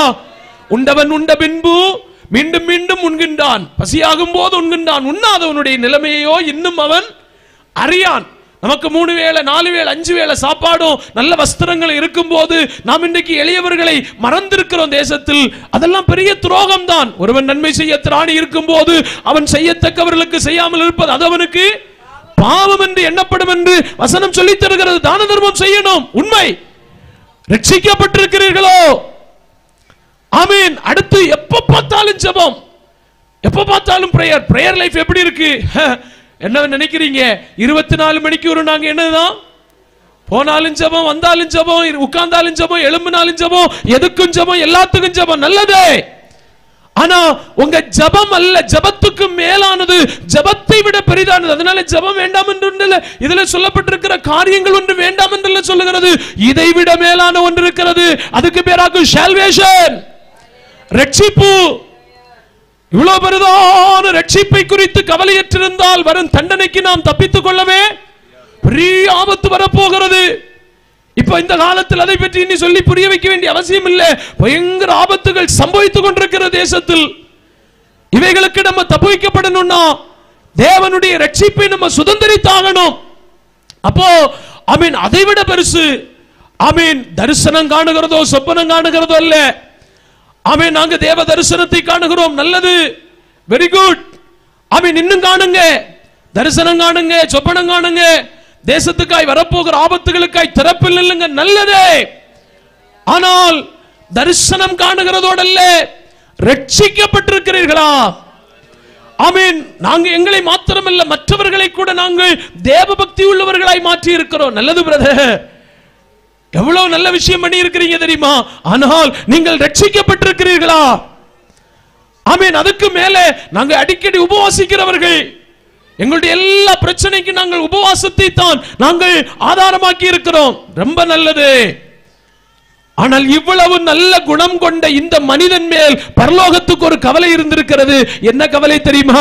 எப்பா நீ சீக்கிரமாக ஒரு மனுஷனை உன் வீட்டுக்கு வரவல, உன் வீட்டுல ஒரு ஸ்பெஷல் கூட்டத்தை நேமி, அந்த வீட்டுல ஒரு ஸ்பெஷல் கூட்டத்தை நேமித்து உன் வீட்டார் அனைவரை எல்லாரும் நீ கூட்டு, ரட்சிக்கப்படுவதற்கு ஏதுவான வார்த்தைகளை. அப்படியானால் இந்த ராத்திரி வேளையிலே எங்கள் அன்பு கர்த்தருடைய மக்களே, எங்கள் சத்தத்தை கவனிக்கின்ற தெய்வ பிள்ளையே, இந்த கூட்டத்தினுடைய முகாந்தரமே, இந்த கூட்டத்தினுடைய நோக்கமே எல்லா மனுஷரும் ரட்சிக்கப்பட வேண்டும் என்பதுதான். எல்லாரும் சத்தியத்தை அறிகின்ற அறிவை அடைய வேண்டும் என்பதுதான். எல்லாரும் ரட்சிக்கப்பட்டு சத்தியத்தை அறிகிற அறிவை அடைந்து தெய்வராஜ்யத்துக்கு சொந்தக்காரர்களாக மாற வேண்டும் என்று தேவன் விரும்பிக் கொண்டிருக்கிறார். அல்லேலூயா, மகிழ்ச்சியோட அல்லேலூயா, சந்தோஷம் அல்லேலூயா. அப்ப இந்த கொர்நேலி வீட்டில் இல்லாதது எது தெரியுமா? அன்றைக்கு நடந்தது, அந்த ராத்திரி வேளையில் நடந்தது வேற ஒன்றுமல்ல. பேதுரு சீக்கிரமாய் ஒரு கட்டளை போடுகிறான். நம்மை போல பரிசுத்த ஆவி பெற்றவர்கள் இவர்களுக்கு தண்ணீரை விலக்கலாமா என்று சொல்லி இவர்களுக்கு உடனடியாக என்ன கொடுங்கள்? ஞானஸ்நானம் கொடுங்கள். அல்லேலூயா, சந்தோஷமா ஒரு அல்லேலூயா சொல்லும். அல்லேலூயா. அப்போ ரட்சிக்கப்படுதல் அப்படி என்று சொன்னால் என்ன? அப்படி என்று கொஞ்சம் கவனிப்போம் என்று சொன்னால், சோத்திரம், இந்த ஞானஸ்நானத்தோடு கூட ஆமீன் சோத்திரம் சேர்ந்து நிற்கிற மற்றும் ரெண்டு காரியங்களை கூட சேர்த்து அப்போஸ்தலர் நடபடிகள் புத்தகம் அதனுடைய 2ஆம் அதிகாரம் 38வது வசனத்தை படிக்கும் போது அங்கே சொல்லப்பட்டிருக்கிறது. பேதுரு அவர்களை பார்த்து, நீங்கள் மனம் திரும்பி, ஒன்று நீங்கள் மனம் திரும்பி ஒவ்வொருவரும், ரெண்டு நீங்கள் ஒவ்வொருவரும் பாவ மன்னிப்புக்கென்று, மூன்று இயேசு கிறிஸ்துவின் நாமத்தினாலே நீங்கள் உடனடியாக என்ன பெறுங்கள்? ஞானஸ்நானம் பெறுங்கள். அல்லேலூயா, சந்தோஷமா ஒரு அல்லேலூயா சொல்லும். அல்லேலூயா. அப்போ ஒரு மனிதன் மனம் திரும்பி பாவ மன்னிப்பின் நிச்சயம் பெற்று, பாவ மன்னிப்பின் நிச்சயம் உண்டான உடனே அவன் வேதம் நமக்கு சொல்லித் தருகின்ற ஒழுங்கு முறைமையின்படியாக அவன் தண்ணீருக்குள் ஞானஸ்நானம் எடுக்கின்ற ஒரு ஞானஸ்நானம் கூட நடக்கும் போது அதற்கு ஒரு பெயர் பொருத்தமாகிறது. என்ன பொருத்தமாகிறது தெரியுமா? அதாக்கு மார்க்கு சுவிசேஷம் 16ஆம் அதிகாரம் 16வது வசனத்தில் படிக்கும் போது அங்கே சொல்லப்பட்டிருக்கிறது, விசுவாசம் உள்ளவனாகி ஞானஸ்நானம் பெறுகிறவன் ரட்சிக்கப்படுவான், விசுவாசியாதவனோ அவன் என்னத்துக்குள்ளாய் தீர்க்கப்படுவான். எங்கள் சத்தத்தை கவனிக்கின்ற தெய்வ பிள்ளைகளே, எங்கள் கண்களுக்கு முன்பாக இருக்கின்ற தெய்வ பிள்ளைகளே, அப்போ இந்த ரட்சிக்கப்படுவதற்கு ஏதுவான வார்த்தைகளை அவன் உங்களுக்கு சொல்லுவான் என்றும், அல்லது நீங்கள் கர்த்தராகிய இயேசு கிறிஸ்துவினுடைய மகிமை அடையும் பொருட்டாக எங்கள் சுவிசேஷத்தினாலே அந்த ரட்சிப்புக்காக உங்களை கிறிஸ்து இயேசு அவர் பக்கமாக அழைத்தார் என்று சொல்லும் போது, ஆண்டவர் இன்றைக்கு இந்த ராத்திரி வேளையிலே நாங்கள் உங்களுக்கு கூறி அறிவிக்கின்ற இந்த சுவிசேஷத்தினால் ஆண்டவர் உங்களையும் உங்கள் தேசத்தை எல்லாம் எதற்காய் அழைக்கிறார் என்று சொன்னால், யாரும் ரட்சிக்கப்படாமல் இருக்கக்கூடாது, எல்லாரும் ரட்சிக்கப்பட்டே ஆக வேண்டும். அப்ப ரட்சிக்கப்படுதல் இல்லாவிட்டால் நமக்கு தேவனுடைய விருப்பம் நம்மில் நிறைவேறாது. மனுஷன் தேவனிடத்திலிருந்து பெற்றுக்கொண்டு இழந்து போன மகிமை திரும்ப சுதந்திரிக்க வேண்டுமானால் ரட்சிக்கப்படாவிட்டால் அது சாத்தியமல்லவே. கண்டிப்பாக ரட்சிக்கப்படணும். அதுக்காகத்தான் ஆண்டவர் நம்மை அழைக்கிறார், பிரயாசப்படுகிறார். அப்ப என்ன செய்யணும் தெரியுமா? மனம் திரும்பணும். சொல்லுங்க பாப்பா, என்ன செய்யணும்? மனம் திரும்பணும். அல்லேலூயா. மனம் திரும்புதல் என்றால் என்ன? மனம் திரும்பி பாவ மன்னிப்பு நிச்சயம் பெற்று சரியாய் தண்ணீருக்குள் இறங்கி வேத முறைமையின்படி ஞானஸ்நானம் பெறும்போதுதான் நமக்கு என்ன கிடைக்கும்? ரட்சிப்பு. அதையும் நாங்க எப்படி பைபிளில் கற்றிருக்கிறோம், வேதாகமத்தில் கற்றிருக்கிறோம் என்றால் அது ஒரு ஆரம்ப நிலைதான். அந்த ரட்சிப்பின் ஒரு ஆரம்ப நிலை. அந்த நிலையிலிருந்து ஆண்டவர் சொல்லியிருக்கிறார், முடிவு பரியந்த என்ன செய்யணும்? அந்த நிலையில் நிலைத்திருக்கணும். அதாவது அது ஒரு முதற்படி என்று சொன்னால் அதற்கு மேலாக அந்த ரட்சிப்பின் எத்தனை நிலைப்பாடுகளை வைத்திருக்கிறாரோ அத்தனையிலும் சென்று கடைசி வரைக்கும் நிலைத்திருந்தால் அவனை ஆண்டவர் என்ன செய்வார்? தப்புவிப்பார் என்பதாகும் வேதம் தருகின்ற வெளிச்சம் நமக்கு. ஒரு அல்லேலூயா சொல்லும். அல்லேலூயா. ஆயினும் இந்த முதல் நிலைக்குள் வர வேண்டுமானால் நமக்குள் என்ன சம்பவிக்க வேண்டும்? மனம் திரும்புதல் சம்பவிக்கணும். சொல்லு பாப்பா, என்ன சம்பவிக்கணும்? மனம் திரும்புதல். மனம் திரும்புதலுக்கும் நிறைய வார்த்தைகள் உண்டு. ஆயினும் ஒரு பொதுவான மனம் திரும்புதலை குறித்து படிக்கணும்னா சோத்திரம் பாருங்கள், 2 கொரிந்தியர் நிருப புஸ்தகம். ஒரு பொதுவான மனம் திரும்புதலை குறித்து படிக்கணும்னா 2 கொரிந்தியர் நிருப புஸ்தகம் அதனுடைய 12ஆம் அதிகாரம் 30வது வசனத்திலிருந்து படியுங்கள். 2 கொரிந்தியர் 13:12 2 கொரிந்தியர் 12:30 20 ஆகிலும் நான் வந்து உங்களை என் மனதின்படி இருக்கிறவர்களாக காணாமலும் நானும் உங்கள் மனதின்படி இருக்கிறவனாய் காணப்படாமலும் இருக்கிறவனாக இருப்பேனோவென்று விரோதங்கள் பாருங்கள், விரோதம், வைராக்கியங்கள், கோபங்கள், வாக்குவாதங்கள், புறங்கூறுதல், கோள் சொல்லுதல், இருமாப்பு, கலகம் ஆகிய இவைகள் உங்களுக்குள்ளே உண்டாயிருக்குமோவென்றும் மறுபடியும் நான் வருகும்போது என் தேவன் உங்களிடத்தில் என்னை தாழ்த்தும்படிக்கு முன் பாவம் செய்தவர்களாகிய அநேகர் தாங்கள் நடப்பித்த மேலே சொல்லப்பட்ட இந்த அசுத்தத்தையும் விகாரத்தையும் விட்டு மனம் திரும்பாமலே இருக்கிறதை குறித்து துக்கப்பட வேண்டியது. அப்ப மனம் திரும்புதல் என்ன தெரியுமா? மனம் திரும்புதல் சம்பவித்திருக்கிறதா என்று இங்க இருக்கும்போது கொஞ்சம் கவனிக்கணும். அதாவது இங்க சொல்லப்பட்டிருக்கிறது பாருங்கள், நிறைய வசனம் இருக்கிறது. இந்த வசனத்தை லேசா பார்ப்போம். சோத்திரம்.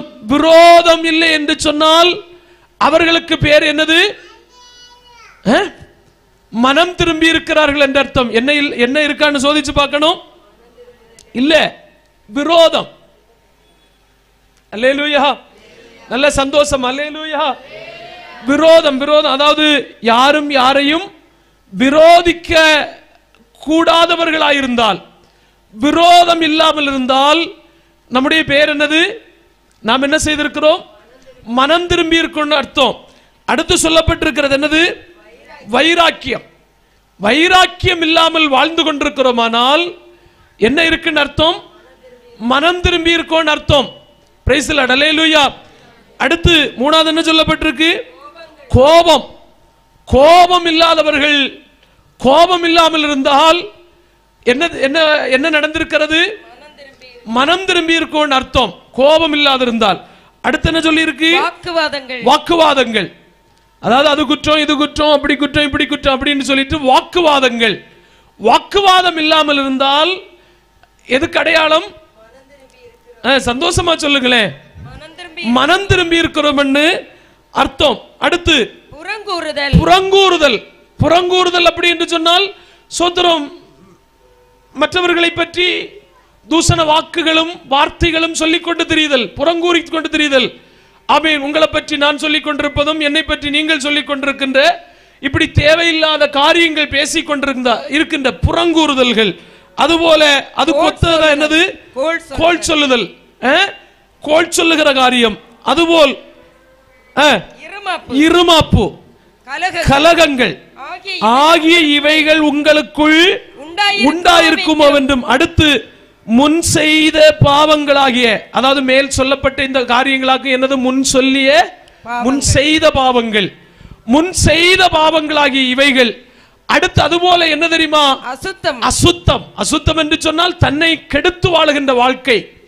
தேவனுக்கு பிரியம் என்னது? பரிசுத்தம். தேவனுடைய ஆசை விருப்பம் எல்லாமே என்னதான்? சுத்தமான வாழ்க்கை. உண்மையிலே தெய்வத்துக்கு பயப்படுகிறேன் என்றால் அதனுடைய அர்த்தம் என்ன? பரிசுத்தம் தான். 19ஆம் சங்கீதம் 9வது வசனத்தில் படிக்கிறோம் இல்லையா? கர்த்தருக்கு பயப்படுகிற பயம் சுத்தம். சொல்லு பாப்பா, கர்த்தருக்கு பயப்படுகிற பயம் என்னது? சுத்தம். சினிமா பார்த்து வாழுகிறது இல்ல பரிசுத்தம். கெட்ட வார்த்தை பேசி திரிகிறது இல்ல பரிசுத்தம். யூடியூப்லயும் இன்ஸ்டாகிராம்லயும் வாட்ஸ்அப்லயும் கண்டதும் கடியதையெல்லாம் பார்த்து ஜீவியத்தை அசுசிப்படுத்தி வாழுகிறது இல்ல பரிசுத்தம். அதல்ல தெய்வத்துக்கு பயந்த வாழ்க்கை. அது தேவனுக்கு பயப்படுகிற பயமும் அல்ல. அதெல்லாம் சும்மா ஒரு இப்படி நடப்பது அப்படி இல்ல. தேவனுக்கு பயப்படுகிற பயம் என்று சொன்னாலே என்னதான்? கர்த்தருக்கு பயப்படுகிற பயம் சுத்தமும் என்றென்றைக்கும் நிலைக்கிறதுமா இருக்கிறது. அதாவது ஒரு குறிப்பிட்ட நேரத்தில் வந்து போகிறது மட்டுமல்ல, ஒரு ஷார்ட் அண்ட் ஸ்வீட்டாக அல்லது ஒரு ஆராதனை நேரத்தில் மட்டும் வந்து போகிற ஒன்றல்ல பரிசுத்தம். அந்த சுத்தம் பரிசுத்தம் அப்படி என்று சொல்லுகிறது ஒருவனுக்குள் தேவனுடைய சித்தத்தின் பிரகாரமாக உருவாக்கப்பட்டிருக்குமே, ஆனால் அது என்றைக்கும் என்ன செய்யுமாம்? நிலைத்திருக்குமாம். அதாக இங்க சொல்ல, முன் செய்தவர்களாகி அநேகர் மீண்டும் செய்த பாவத்தை செய்வார்களோ என்று நான் பயந்திருக்கிறேன். ஏன்னா அவர்கள் உண்மையான மனம் திரும்புதலுக்குள் வரவில்லையே. அந்த விட்டு மனம் திரும்பலையே, திரும்பினார்கள். விட வேண்டியதை ஒண்ணு என்ன செய்யல? விடல்ல. கோபத்தை விடல்ல, வைராக்கியத்தை விடல்ல, பொறாமையை விடல்ல, எரிச்சலை விடல்ல, மூர்க்கத்தை விடல்ல, பகையை விடல்ல, விரோதத்தை விடல்ல. ஒருத்தன் மனம் திரும்பும் உங்களுக்கு தெரியுமா? தனக்குண்டான எல்லாவற்றையும் என்ன செய்தான்? ஏழைகளுக்கு அங்கே தானம் செய்கிறான். சகையு அல்லேலூயா. விட வேண்டியதை எல்லாம் என்ன செய்யணும்? மனம் திரும்புதல். அப்படி என்று சொன்னால் அதாக்கும் விட வேண்டியவைகள் எல்லாம். ஆண்டவரே, என் ஆஸ்திகளில் பாதி என்ன செய்தேன்? அதாவது நான் அநியாயமாய் யாரிடத்தில் ஆகலும் வாங்கிறது உண்டானால் நாலத்தனையாய், அது பிரமாணத்தை அவன் நிறைவேற்றுகிறான். நியாயப்பிரமாணத்தின்படி ஒருவனுடைய ஆடை திருடினால் அவனுக்கு எத்தனை திரும்ப கொடுக்கணும்? 4 திரும்ப கொடுக்கணும். அவன் வசனத்தை அங்கீகரித்த உடனே அவன் எல்லாத்தையும் விட்டு உடனே என்ன செய்தான்? உடனே ஆண்டவர் சொன்னார், இன்றைக்கு இந்த வீட்டுக்கு என்ன வந்து விட்டது? அவ்வளவுதான். அப்ப இது விடுகிறதுனாலே ஒரு மனுஷனுக்கு சால்வேஷன் கிடைக்கிறது. ஒரு மனிதன் இவைகளை வைத்து அனுபவிக்கிறதுனால அல்ல, வைராக்கியத்தோடும் புறங்கூறிக்கொண்டும் கோல் சொல்லிக் கொண்டும் பொறாமையோடும் எரிச்சலோடும், அதுபோல அசுத்தம் வாழ்க்கையில் புல்லா பரிசுத்த குலைச்சல், அசுசியான காரியங்கள், இவைகளை வைத்து நடக்கிறதுனால அல்ல மனம் திரும்புதல். தயவு செய்து கவனிக்கணுமே. ஆண்டவருடைய நோக்கம் என்ன, ஆண்டவர் விரும்புகிற விருப்பம் என்ன என்பதை தயவு செய்து நானும் நீங்களும் கொஞ்சம் கவனிக்க வேண்டும். அசுத்தத்தோடு அதனால் வாழக்கூடாது. தேவன் நம்மை அசுத்தத்துக்கு எதுக்கு அழைத்தார்? பரிசுத்தத்துக்கே நம்மளை அழைத்திருக்கிறார். அதனால் அந்த நிலைத்திருக்கக்கூடிய பரிசுத்த ஜீவிதம் நமக்கு வேண்டும். பிரைஸ் தி லார்ட், அல்லேலூயா. அடுத்ததாக சொல்லப்பட்டிருக்கிறது, அசுத்தமோ தாங்கள் அதுபோல் நடப்பித்த ஏசித்தனம் காமவிகாரத்தை விட்டு மனம் திரும்பாமல் இருக்கிறதை குறித்து நான் துக்கப்பட வேண்டியதா இருக்குமோ? அப்ப பாருங்கள், என்னை குறித்து, உங்களை குறித்து, நம்மை குறித்தெல்லாம் ஒரு பக்கத்தில் நம்ம கைதட்டி பாட்டு பாடி ஆண்டவருக்கு மகிமை சந்தோஷம் எல்லாம் இப்படி சொல்லும் போது, மறுபக்கத்தில் நான் விட வேண்டியவைகளை விடாதபடிக்கு இவைகளை எல்லாம் நான் எனக்குள் வைத்துக் கொண்டிருக்கும் போது பரலோகம் என்னை குறித்து என்ன செய்கிறது? வேதனைப்படுகிறது, துக்கப்படுகிறது. அதாவது அந்த மனுஷனை கொண்டு ஆவியானவர் எழுதும் போது, அந்த மனிதனை கொண்டு ஆவியானவர் எழுதும் போது, நான் திரும்ப உங்களை பார்க்கும் போது நீங்க இப்படிப்பட்ட கிரியைகளில் இருக்கிறீர்களோ என்று ஒருவேளை நான் உங்களை குறித்து துக்கப்பட வேண்டியதா இருக்குமோ என்று நான் என்ன செய்கிறேன்? இப்ப ஆவியானவர் துக்கப்படுறாரா சந்தோஷப்படுறாரா என்பதை நம்ம நிதானித்தா போறோம். கை ஒண்ணும் தூக்கண்டா யாரும், நிதானித்து பார்க்க வேண்டும்.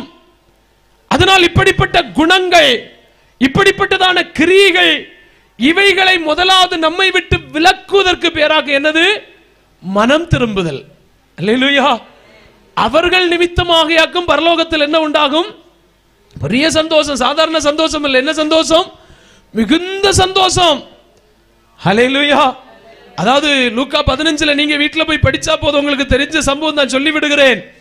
ஒரு மனிதன் தகப்பனை விட்டு பிரிந்து போய், அந்த தகப்பனுடைய அன்பு வேண்டாம், சிநேகம் வேண்டாம், இது ஒன்றும் எனக்கு வேண்டாம் என்று சொல்லி தகப்பனிடத்திலிருந்து ஆஸ்தியில் பாதி விலைக்கு கேட்டு வாங்கி கொண்டு தன் ஆஸ்திகளை வேசிகளிடத்தில் கொண்டு போய் தொலைத்து அந்த குடியானவனிடத்தில் போய் ஒட்டி கொண்டு அங்கே வாழுகிறான். எல்லாம் போச்சு.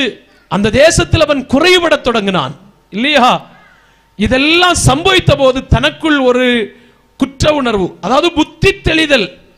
புத்தி தெளிதல். அவன் புத்தி தெளிந்த போது எழுந்து, நான் எங்கே போவேன்? என் தகப்பனிடத்திற்கு போய், தகப்பனே, வரத்துக்கு விரோதமாகவும் உமக்கு முன்பாகவும் நான் என்ன செய்தேன்? பாவம். பாவம் என்றால் என்னது? தேவ சிநேகத்தை விட்டு போய் தேவன் தன் கைவசம் தந்திருந்த எல்லாவற்றையும் தொலைத்து ஒன்றுமில்லாதபடிக்கு ஒரு துக்க நிலையில் மாறுகிறதாக்கு ஒரு பெரிய பாவம். ஹல்லேலூயா. அப்போ இப்ப திரும்பி வந்ததும் இந்த தகப்பன் இந்த மகனை பார்த்து என்ன சொல்லுகிறார் தெரியுமா? இவனோ மரித்தான், இப்பொழுது மீண்டும் என்ன செய்தான்? திரும்பவும் என்ன செய்தான்? உயிர்த்தான். இது எதுக்கு அடையாளமாய் சொல்லப்பட்டது அப்படி என்று சொன்னால், லூக்கா சுவிசேஷம் 15 மொத்தத்தில் நீங்கள் படிச்சா போதும். 99 ஆடுகள், 100 ஆடுகளில் ஒன்று தொலைந்து போனால் அதை தேடி கண்டுபிடிக்கிற ஒரு மனம் திரும்புதலுக்கு அடையாளம். 99 நீதிமான்களை பார்க்கலும் ஒரு பாவி மனம் திரும்புவதற்கு அடையாளம். ஒரு 10 வெள்ளிக்காசில் ஒன்று தொலைந்து போனால் அந்த ஒன்றை தேடி கண்டுபிடிக்கின்ற மனம் திரும்புதலுக்கு அடையாளமாய் சொல்லப்பட்ட சம்பவமாக இந்த லூக்கா 15 அதிகாரம். அல்லேலூயா. அப்ப பாருங்க, இந்த தகப்பன் இவனை கண்ட மாத்திரத்தில், இவன் தகப்பன் வீட்டில் இருந்து போகும்போது வாங்கி போட்டுக்கொண்டு போன உயர்ந்த வஸ்திரம் அது தொலைஞ்சு போச்சு இல்லையா? தகப்பன் சொல்லுகிறான், இவனுக்கு என்ன கொடுக்கணும்? உயர்ந்த வஸ்திரம் கொடுங்கள். ஏண்டா இந்த வீட்டில் இருந்து இவன் போர்த்தி கொண்டு போகும்போது என்னதோடு போனான்? உயர்ந்த வஸ்திரத்தோடு போனான். திரும்பி வரும்போது இவனிடத்தில் என்ன இல்லை? உயர்ந்த வஸ்திரம் இல்லை. ஏதோ ஒரு ஒட்டு துணி வைத்து நிர்வாணத்தை மறைச்சு வந்திருப்பான் அப்படி நினைக்கிறேன். ஏதோ ஒரு ஒட்டு துணி வைத்து, ஒரு கீழ்த்தரமான வஸ்திரம் வைத்து, சோத்திரம், அவன் தன்னை மறைத்து கொண்டு வந்திருப்பான். உயர்ந்த வஸ்திரம் இழந்து போனது. கையில பார்க்கிறாரு. சோத்திரம், வீட்டில் இவனுக்கு போடப்பட்டிருந்த அதிகாரம், மோதிரம் அப்படி என்பது அதிகாரத்துக்கு அடையாளமாய் வேத புத்தகத்தில் சொல்லப்படும் முத்திரை மோதிரம் அப்படி என்று சோத்திரம், அது இல்ல, தொலைஞ்சு போயிருக்கிறது. என் பிள்ளை வந்திருக்கிறான், ஐயோ அவனுடைய கைக்கு மோதிரம் கொண்டு வந்து போடுங்கள். 3 இவனுடைய காலில் என்ன இல்ல? பாதரட்சை இல்ல. பாதரட்சை இல்லைன்னு சொன்னா இப்போ சோத்திரம், நரகத்தினுடைய விளிம்பில் நிக்கிறவனை பார்த்தாலும் நமக்கு மனசாட்சியில யாதொரு உறுத்துதலும் இல்ல.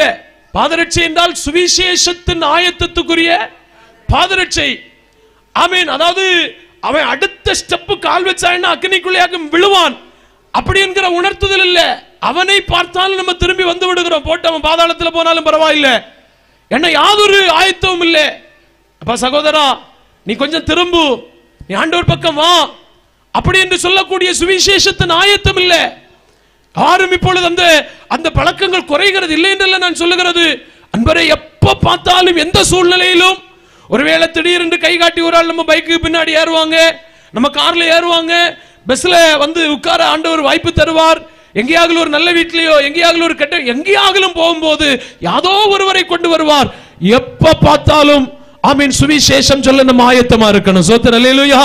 இந்த சூஸ் எப்போ நம்ம கால்ல இருக்கணும். சுவிசேஷத்தின் ஆயத்தத்துக்குரிய பாதரட்சை. ஆனா பாருங்க, இந்த மகனிடத்தில் இல்ல. சோத்திரம். அடுத்து இவனை வயரை பார்த்தா வயறு பசித்து பட்டினியாய் கருகி வந்திருக்கிறது.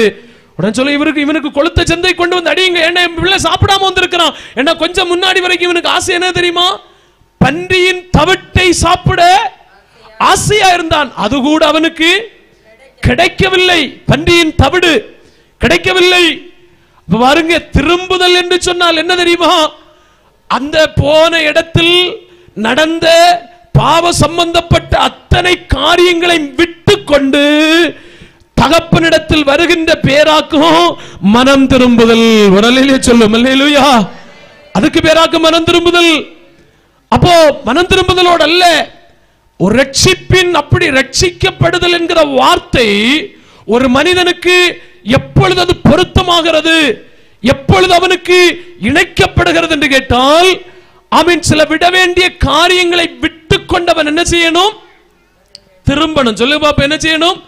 திரும்பணும். விட வேண்டிய காரியங்கள் பைபிள்ல நிறைய உண்டு. ஒரு வசனத்தை கூட உங்களுக்கு காட்டி தருகிறேன். மனம் திரும்புதலுக்கு அடையாளமாக வெளிப்படுத்தின விசேஷம் அதனுடைய ஸ்தோத்திரம் 9ஆம் அதிகாரத்தில் நீங்கள் வருவீர்களே ஆனால் அங்க சொல்லப்பட்டிருக்கிறது 3 விதமான காரியங்கள்.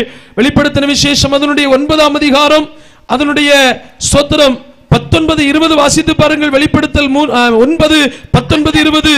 அந்த குதிரைகளின் வல்லமை அவைகளுடைய வாயிலையும் இல்லனா 20ல இருந்து படிச்சாலே போதும். அப்படி இருந்தும் அந்த வாதைகளால் கொல்லப்படாத மற்ற மனுஷர்கள் பேய்களையும் பொன் வெள்ளி செம்பு கல் மரம் என்பவைகளால் செய்யப்பட்டவைகளாயும் காணவும் கேட்கவும் நடக்கவும் மாட்டாதவைகளுமாயிருக்கிற விக்கிரகங்களை வணங்காதபடிக்கு தங்கள் கைகளின் கிரியைகளை விட்டு மனம் திரும்பவும் இல்லை. தங்கள் கொலைபாதகங்களையும் தங்கள் சூனியங்களையும் தங்கள் வேசித்தனங்களையும் தங்கள் களவுகளையும் விட்டு அப்ப பாருங்கள், மனம் திரும்புதல் என்று சொன்னால் என்ன? அப்படி என்று சொன்னால் பேய விட்டு மனம் திரும்பணுமா? என்ன விட்டு மனம் திரும்பணும்? பேய விடுதல். பேய விடுதல் சொன்ன நிறைய விஷயங்கள் உண்டு. உதாரணத்திற்காக பொய் சொல்லுகிறவன் யாருக்கு பிள்ளையாம்? பிசாசின் பிள்ளைகள்.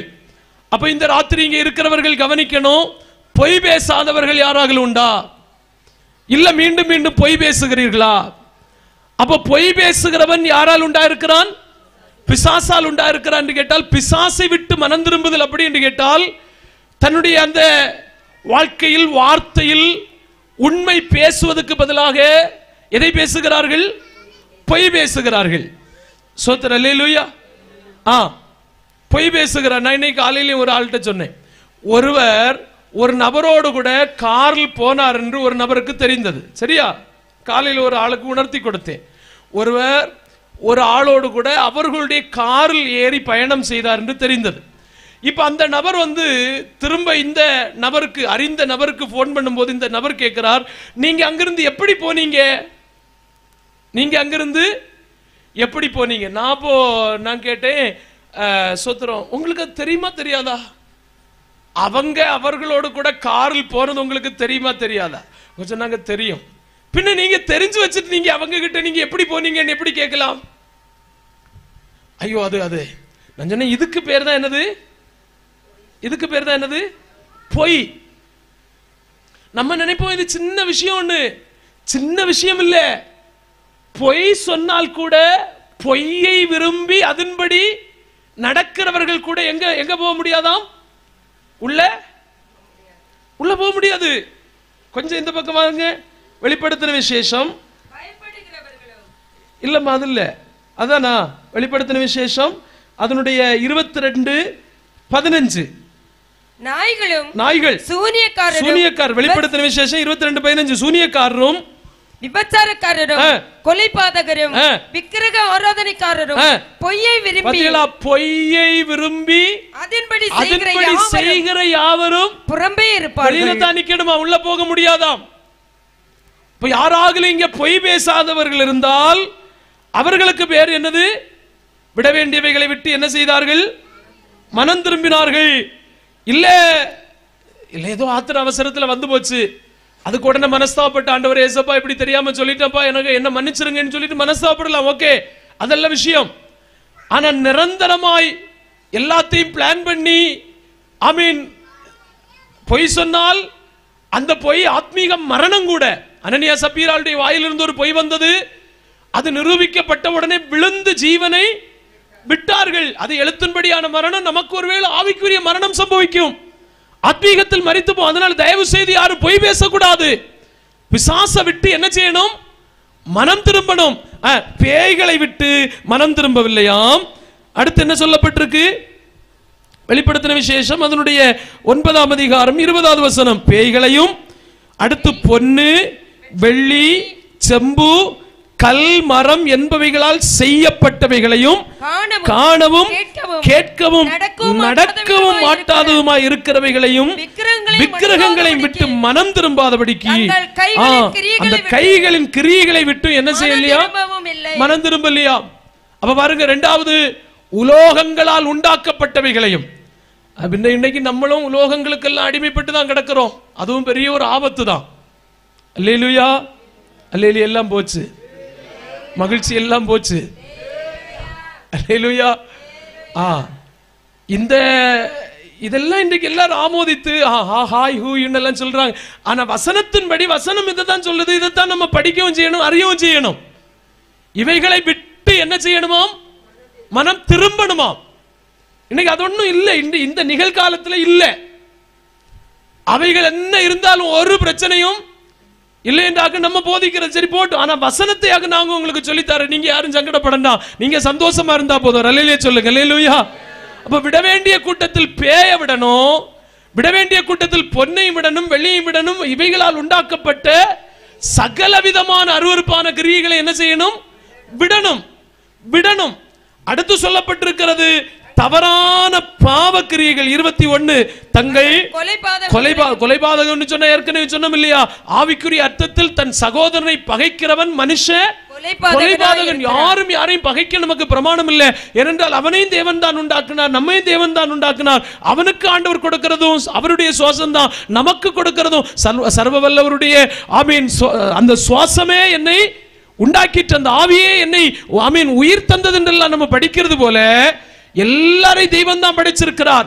அதனால் மனுஷர்கள் யாரையும் தயவு செய்து என்ன செய்யக்கூடாது? விரோதிக்கிறது. சகோதரனை பகைக்கிறவன் அவன் யாரு? மனித கொலைபாதகன் என்று வேதம் சொல்லி தந்திருக்கிறது. தங்கள் கொலைபாதகங்களையும் தங்கள் சூனியங்களையும் தங்கள் வேசித்தனங்களையும் தங்கள் களவுகளை விட்டு திரும்பவும் இல்லை. அப்ப பாத்தீங்களா, ஒன்றாவது ரட்சிக்கப்படுதல் அப்படி என்று சொல்லுவதற்கு முன்பதாக எல்லாரும் விட வேண்டிய காரியங்களை விட்டு என்ன செய்திருக்க வேண்டும்? மனம் திரும்பி இருக்க வேண்டும். சொல்லு பாப்பா, என்ன செய்திருக்கணும்? மனம் திரும்பணும். அப்போதாக்கும் என்ன நடக்கும் தெரியுமா? ஒரு பாவி இந்த பூலோகத்தில் விட வேண்டியவைகளை விட்டு மனம் திரும்பும் போது பரலோகத்தில் பெரிய சந்தோஷம் உண்டாகும், பரலோகத்தில் பெரிய மகிழ்ச்சி உண்டாகும். எத்தனை பேர் ஆனந்திக்கிறீங்க? ஒரு நிமிஷம் நல்ல கைகளை தட்டி சந்தோஷத்தோடு தேவனுக்கு மகிமை செலுத்தி பாருங்க, தேவனை துதித்து பாருங்க. இந்த ராத்திரி வேளையில் அப்படித்தான். ஒருவேளை யாராகலும் விட வேண்டியவைகளை விட்டு மனம் திரும்பாதபடிக்கு தங்கள் சுபாவ ரீதியாகவோ தங்கள் செய்கை ரீதியாகவோ தங்களுடைய மற்ற காரியங்கள் ரீதியாகவோ விட வேண்டிய காரியங்களை இதுவரைக்கும் விடாதபடிக்கு யாராகலும் இருந்தால், எங்கள் அன்புக்குரிய தெய்வ பிள்ளைகளே, இது கடைசி காலமா இருக்கிறது. மனம் திரும்புங்கள், பரலோக ராஜ்யம் சமீபித்திருக்கிறது என்று இயேசு அன்றைக்கு சொன்னது போல இந்த ராத்திரி வேளையில் உங்களுக்கு சொல்லுகிறோம், காலம் நிறைவேறிவிட்டது, தேவனுடைய ராஜ்யம் பக்கத்தில் வந்துவிட்டது. எனவே மனம் திரும்ப வேண்டும். விட வேண்டிய சகல காரியங்களையும் தேவன் புறக்கணிக்கிற, தேவன் வெறுக்கிற, தேவனுக்கு பிரியமற்ற சகல காரியங்களை விட்டுக்கொண்டு மனம் திரும்புகிறது பெரிய ஒரு பாக்கியமே. Praise the lord. அல்லேலூயா. மகிழ்ச்சியோட அல்லேலூயா. அப்ப மனம் திரும்பணும். மனம் திரும்புறது மட்டுமல்ல, மனம் திரும்பின ஒருவன் என்ன செய்ய வேண்டும் தெரியுமா? பாவ மன்னிப்பின் நிச்சயம் பெறணும். அதாக்கு பேதுரு சொல்லுகிறது, நீங்கள் மனம் திரும்பி பாவ மன்னிப்புக்கென்று உண்மையிலே ஒரு ஞானஸ்நானத்தை ஒரு மனிதன் பெறணும்னா அவன் அதுவரையிலும் செய்து கொண்டு வந்த அவன் ரெண்டு வகையாய் பாவத்தை பிரிக்கலாம் இல்லையா? ஒன்று ஆதாமினால் வந்த பாவம். சொல்லு பாப்போம். ஒன்று என்னது? ஆதாமினால் வந்த பாவம். ரெண்டு நம்மால் உருவான பாவம், நாம் தாமே செய்த சில பாவம். ஆதாமினால் வந்த பாவம். ரெண்டு நாம் தாமே தெய்வத்துக்கு விரோதமாய் செய்த பாவம். இந்த ரெண்டு வகையான பாவத்தையும் அவன் அறிக்கை செய்யணும். அவன் மனசார என்ன செய்யணும்? பாவ மன்னிப்பு நிச்சயம். அப்படி என்று சொன்னால் பாவ மன்னிப்பு ஆமீன் அடைதல் என்ன என்று சொன்னால் நம்முடைய அத்தனை பாவத்தை என்ன செய்யணும்? தேவனுக்கு முன்பதாக என்ன செய்யணும்? அறிக்கை செய்யணும். அறிக்கை செய்கிறது மட்டுமல்ல, இனி அதை நான் எனக்கு வேண்டாம் என்று அதை என்ன செய்யணும்? விட்டு விடணும். சொல்லு பாப்பா, என்ன செய்யணும்? விட்டுவிடணும். அதாக்கும் 1 யோவான் நிருப புஸ்தகம் அதனுடைய 1ஆம் அதிகாரம் 9வது வசனத்தில் படிக்கும் போது அங்கே தெளிவாய் சொல்லி தருகிறது வசனம். 1 யோவான் நிருப புஸ்தகம் 1:9, நம்முடைய பாவங்களை நாம் அறிக்கையிட்டால் பாவங்களை நமக்கு என்ன செய்து மன்னித்து எல்லா அநியாயத்தை நீக்கி நம்மை சுத்திகரிப்பதற்கு அவர் உண்மையும் நீதியும் உள்ள தேவனா இருக்கிறார். அப்ப அன்பு தேவ பிள்ளைகளே, கோபத்தை மறைக்கிறது, பாவத்தை மறைக்கிறது மறைக்கிறது, மூர்க்கத்தை மறைக்கிறது, பகையை மறைக்கிறது, விரோதத்தை மறைக்கிறது. ஆண்டவர் என்னிடத்தில் ஒரு கோப சுபாவம் இருக்கிறது என்று கோபத்தை மனசார வாயினால் என்ன செய்யணும்? அறிக்கை செய்யணும். தன்னுடைய பாவத்தை மறைக்கிறவனுக்கு என்ன இல்லையாம்? வாழ்வடைய முடியாது. அவைகளை அறிக்கை செய்து விட்டு விடுகிறவனுக்கு இரக்கம் பெறும். அதாவது நீதிமொழிகள் 28:13 நம்ம படிக்கின்றோம். பாவத்தை தயவு செய்து வாயினால் என்ன செய்யணும்? ஆண்டவரே நான் ஒரு கோபி, என்னை தயவு செய்து நீர் என்ன செய்யும்? மன்னியும். ஆண்டவரே நான் ஒரு வாயில கெட்ட வார்த்தை பேசுகிறவன், தயவு செய்து என்னை என்ன செய்யும்? மன்னியும். ஆண்டவரே நான் பொய் பேசக்கூடாதுன்னு விரும்புறேன், ஆனா என்னிடத்தில் என்ன வந்து விடுகிறது? பொய் வந்து விடுகிறது. நான் ஒரு பொய் பேசிவிட்டேன், என்ன தயவு செய்து மன்னியும் ப்ளீஸ். அம்மாமாரே, அப்பாமாரே, அன்பு கர்த்தருடைய மக்களே, பாவத்தை தயவு செய்து என்ன செய்யக்கூடாது? மறைக்க கூடாது. பாவத்தை மறைக்கிறவனுக்கு என்ன கிடைக்காது? வாழ முடியாது, வாழ்க்கை வாழ முடியாது, நல்ல வாழ்க்கை வாழ முடியாது. அது இந்த உலகத்தில் மட்டுமல்ல, இங்கிருந்து நமக்கு ஒரிஜினல் லைஃப் அப்படி என்று சொல்லுகிறது. இதெல்லாம் ஒரு டூப்ளிகேட், இதெல்லாம் ஒரு டெம்பரரி, இதெல்லாம் ஒரு தற்காலிகம். நமக்கு நிஜமான வாழ்க்கை ஒன்று இருக்கிறது, அதாக்கு நமக்கு வாழ்க்கை, இதெல்லாம் வாழ்க்கை. அப்ப நல்ல வாழ்க்கை வாழணும்னா தயவு செய்து பொய்ய மறைக்க கூடாது, கோபத்தை மறைக்க கூடாது, மூர்க்கத்தை மறைக்க கூடாது, வைராக்கியத்தை மறைக்க கூடாது. அதை தெய்வ சந்நிதியிலே ஒன்றொன்றாக அறிக்கை செய்து விட்டு விடணும். பிரைஸ் தி லார்ட், அல்லேலூயா. சொல்ல வேண்டிய அவசியம் இல்லை, இருந்தாலும் மனதில் ஆமென் நினைவு வருகிறபடினால் நான் அதை சொல்லுகிறேன். சோத்திரம். நேரம் வேகமாய் ஓடிக்கொண்டிருக்கிறது. ஆமென். உங்களுக்கு யாருக்காகவும் பிரயோஜனப்படலாம், அதனால சொல்லுகிறேன். நினைவு வந்தது சட்டென்று நிறைய பேருக்கு சொல்லிக் கொடுத்திருக்கிறேன். நல்ல ஒரு தாய், விலையேறப்பெற்ற ஒரு தாய். விலையேறப்பெற்றவர்கள் என்று சொன்னால் விசேஷமாய் சொல்ல போனால் சோத்திரம். ஆமீன். உங்களுடைய நல்ல குணத்தை நீங்க அறியாமல் இருக்கிறதா நல்லது. அவ்வளவு பர்ஃபெக்ட்னு வச்சிருங்களே. ஆண்டவருக்குள்ள எந்த மனுஷனும் ஆமீன் ஒரு குறையும் சொல்லாமல் நல்ல ஒரு நல்லடக்க நடந்த தாய், யாருமே குறை சொல்லவில்லை. ஆனால் அந்த அம்மாவுடைய மகன் வந்து ஒரு ஊழியக்காரர். அந்த ஊழியக்காரருக்கு மாத்திரம் தான் தெரியும், அல்லது அவங்க குடும்பத்தாருக்கு மட்டும்தான் தெரியும் இந்த தாயினுடைய ஒரு தவறான ஒரு குணம், ஒரே ஒரு தவறுதலான ஒரு குணம். என்ன அப்படி என்று சொன்னால், இந்த ஒரே அம்மா, இவங்களுக்கு பிறந்த 3 சகோதரர்களாக 4 பேர். அவர்களுடைய அந்த சோத்திரம், அந்த குடும்ப வாழ்க்கை எல்லாரும் தனியாகும் போது அந்த அவங்களுடைய நிலங்கள் பங்கு வைத்த நேரத்திலே ஆமீன் இந்த தாயாருக்கு இந்த 3 சகோதரர்கள் மேல் ஒரு சின்ன மனஸ்தாபம். ஆனா அவங்க வந்து சாதாரணமான ஆண்டவருடைய பிள்ளைகள் தான். இவங்க ஆண்டவருக்குள்ள நல்ல அன்பாய் வாழ்ந்தவர்கள், தெய்வத்தை தனக்கு சொந்தப்படுத்தி வாழ்ந்த தாயார். சோத்திரம். இவங்களுடைய மகன் ஒரு நல்ல ஊழியக்காரர், ஒரு கன்வென்ஷன் பிரீச்சர், நல்ல ஒரு ஆமீன் சுவிசேஷத்தை பிரசங்கிக்க கூடியவர். சோத்திரம். இந்த மகனுக்கு மட்டும்தான் தெரியும் அம்மாவனுடைய இந்த தவறுதலான குணம். இவங்களுடைய கடைசி இறுதி நாட்கள் வரும்போது பலமுறை இந்த மகன் எடுத்து சொல்ற, அம்மா நீங்க அந்த மனஸ்தாபத்தை விடணும், அவங்க கூட பேசணும், மாமாமாரு கூட பேசணும், ஒப்புரவாகணும், நீங்க அன்பா இருக்கணும். அந்த தாய் அதை ஏற்றுக்கொள்ளவில்லை. ஏற்றுக்கொள்ளக்கூடிய மனநிலை அவர்களுக்கு உண்டாகல. ஆனா அவங்க அதை மறந்து சகோதரி சுகவீனப்பட்டிருக்கிறாங்கன்னு அந்த வயோதிப காலத்தில் அவங்களும் அந்த குடும்பத்தாரெல்லாம் வந்து பார்க்கறாங்க.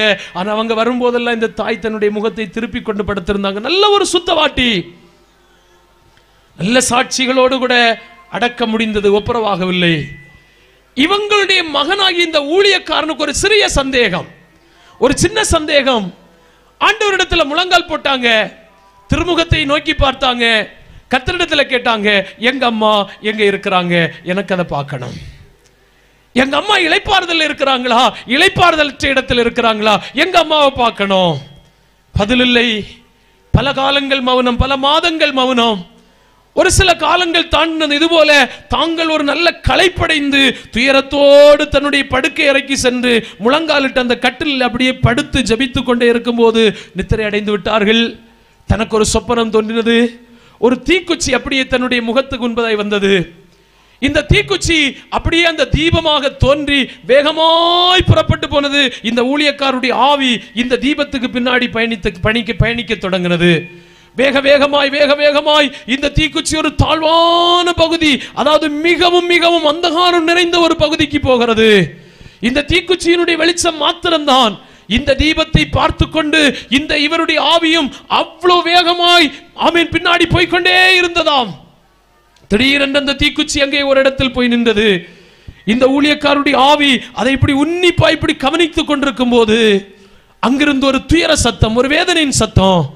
ஐயோ, இந்த ஒரு காரியத்துக்காகவா, இந்த ஒரு காரியத்திற்காகவா, இந்த ஒரு காரியத்திற்காகவா, இந்த ஒரே ஒரு காரியத்திற்காகவா நான் ஒப்புரவாகாத, மன்னிப்பு கேட்காத, பாவ மன்னிப்பு நிச்சயம் பெற்றாத இந்த ஒரு காரியத்துக்காகவா எனக்கு இந்த வேதனை உள்ள ஸ்தலமா?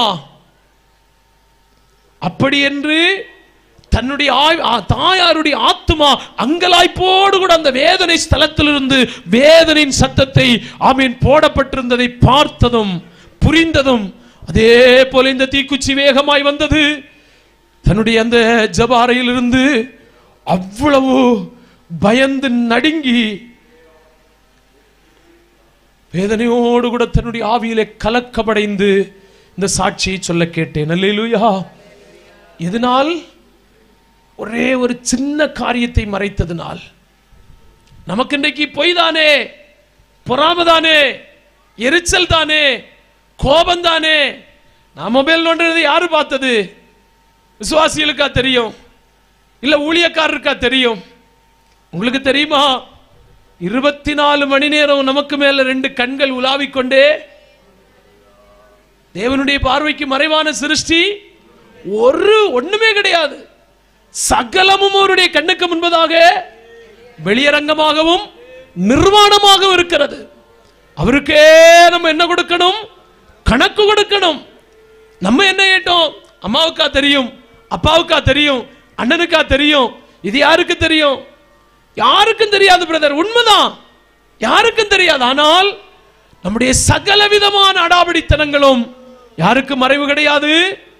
அதனாலேயாக்கும் தெய்வம் நம்முடைய சுபாவங்களை அறிந்ததினாலும் பார்த்ததினாலும், நான் ஒரு பாவி என்று அவருக்கு தெரிந்ததினாலும், அதாவது ஏசாயா தீர்க்க தரிசனத்தின் புஸ்தகம் 48ஆம் அதிகாரம் 8வது வசனத்தை படிக்கும் போது அங்கே சொல்லப்பட்டிருக்கிறது. ஏசாயா 48:8 படித்து பாருங்கள்.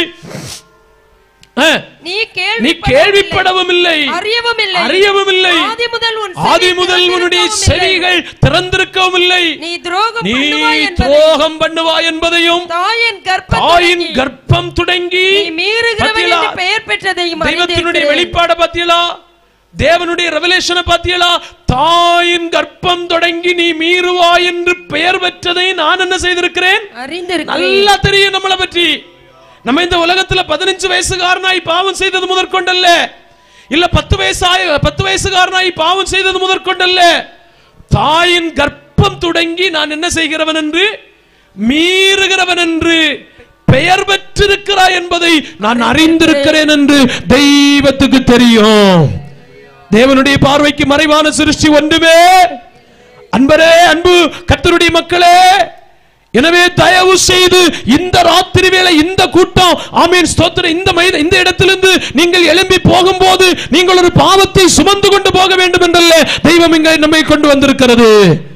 பாவத்தை தயவு செய்து என்ன செய்யணும்? அறிக்கை செய்துதான் ஆகணும்.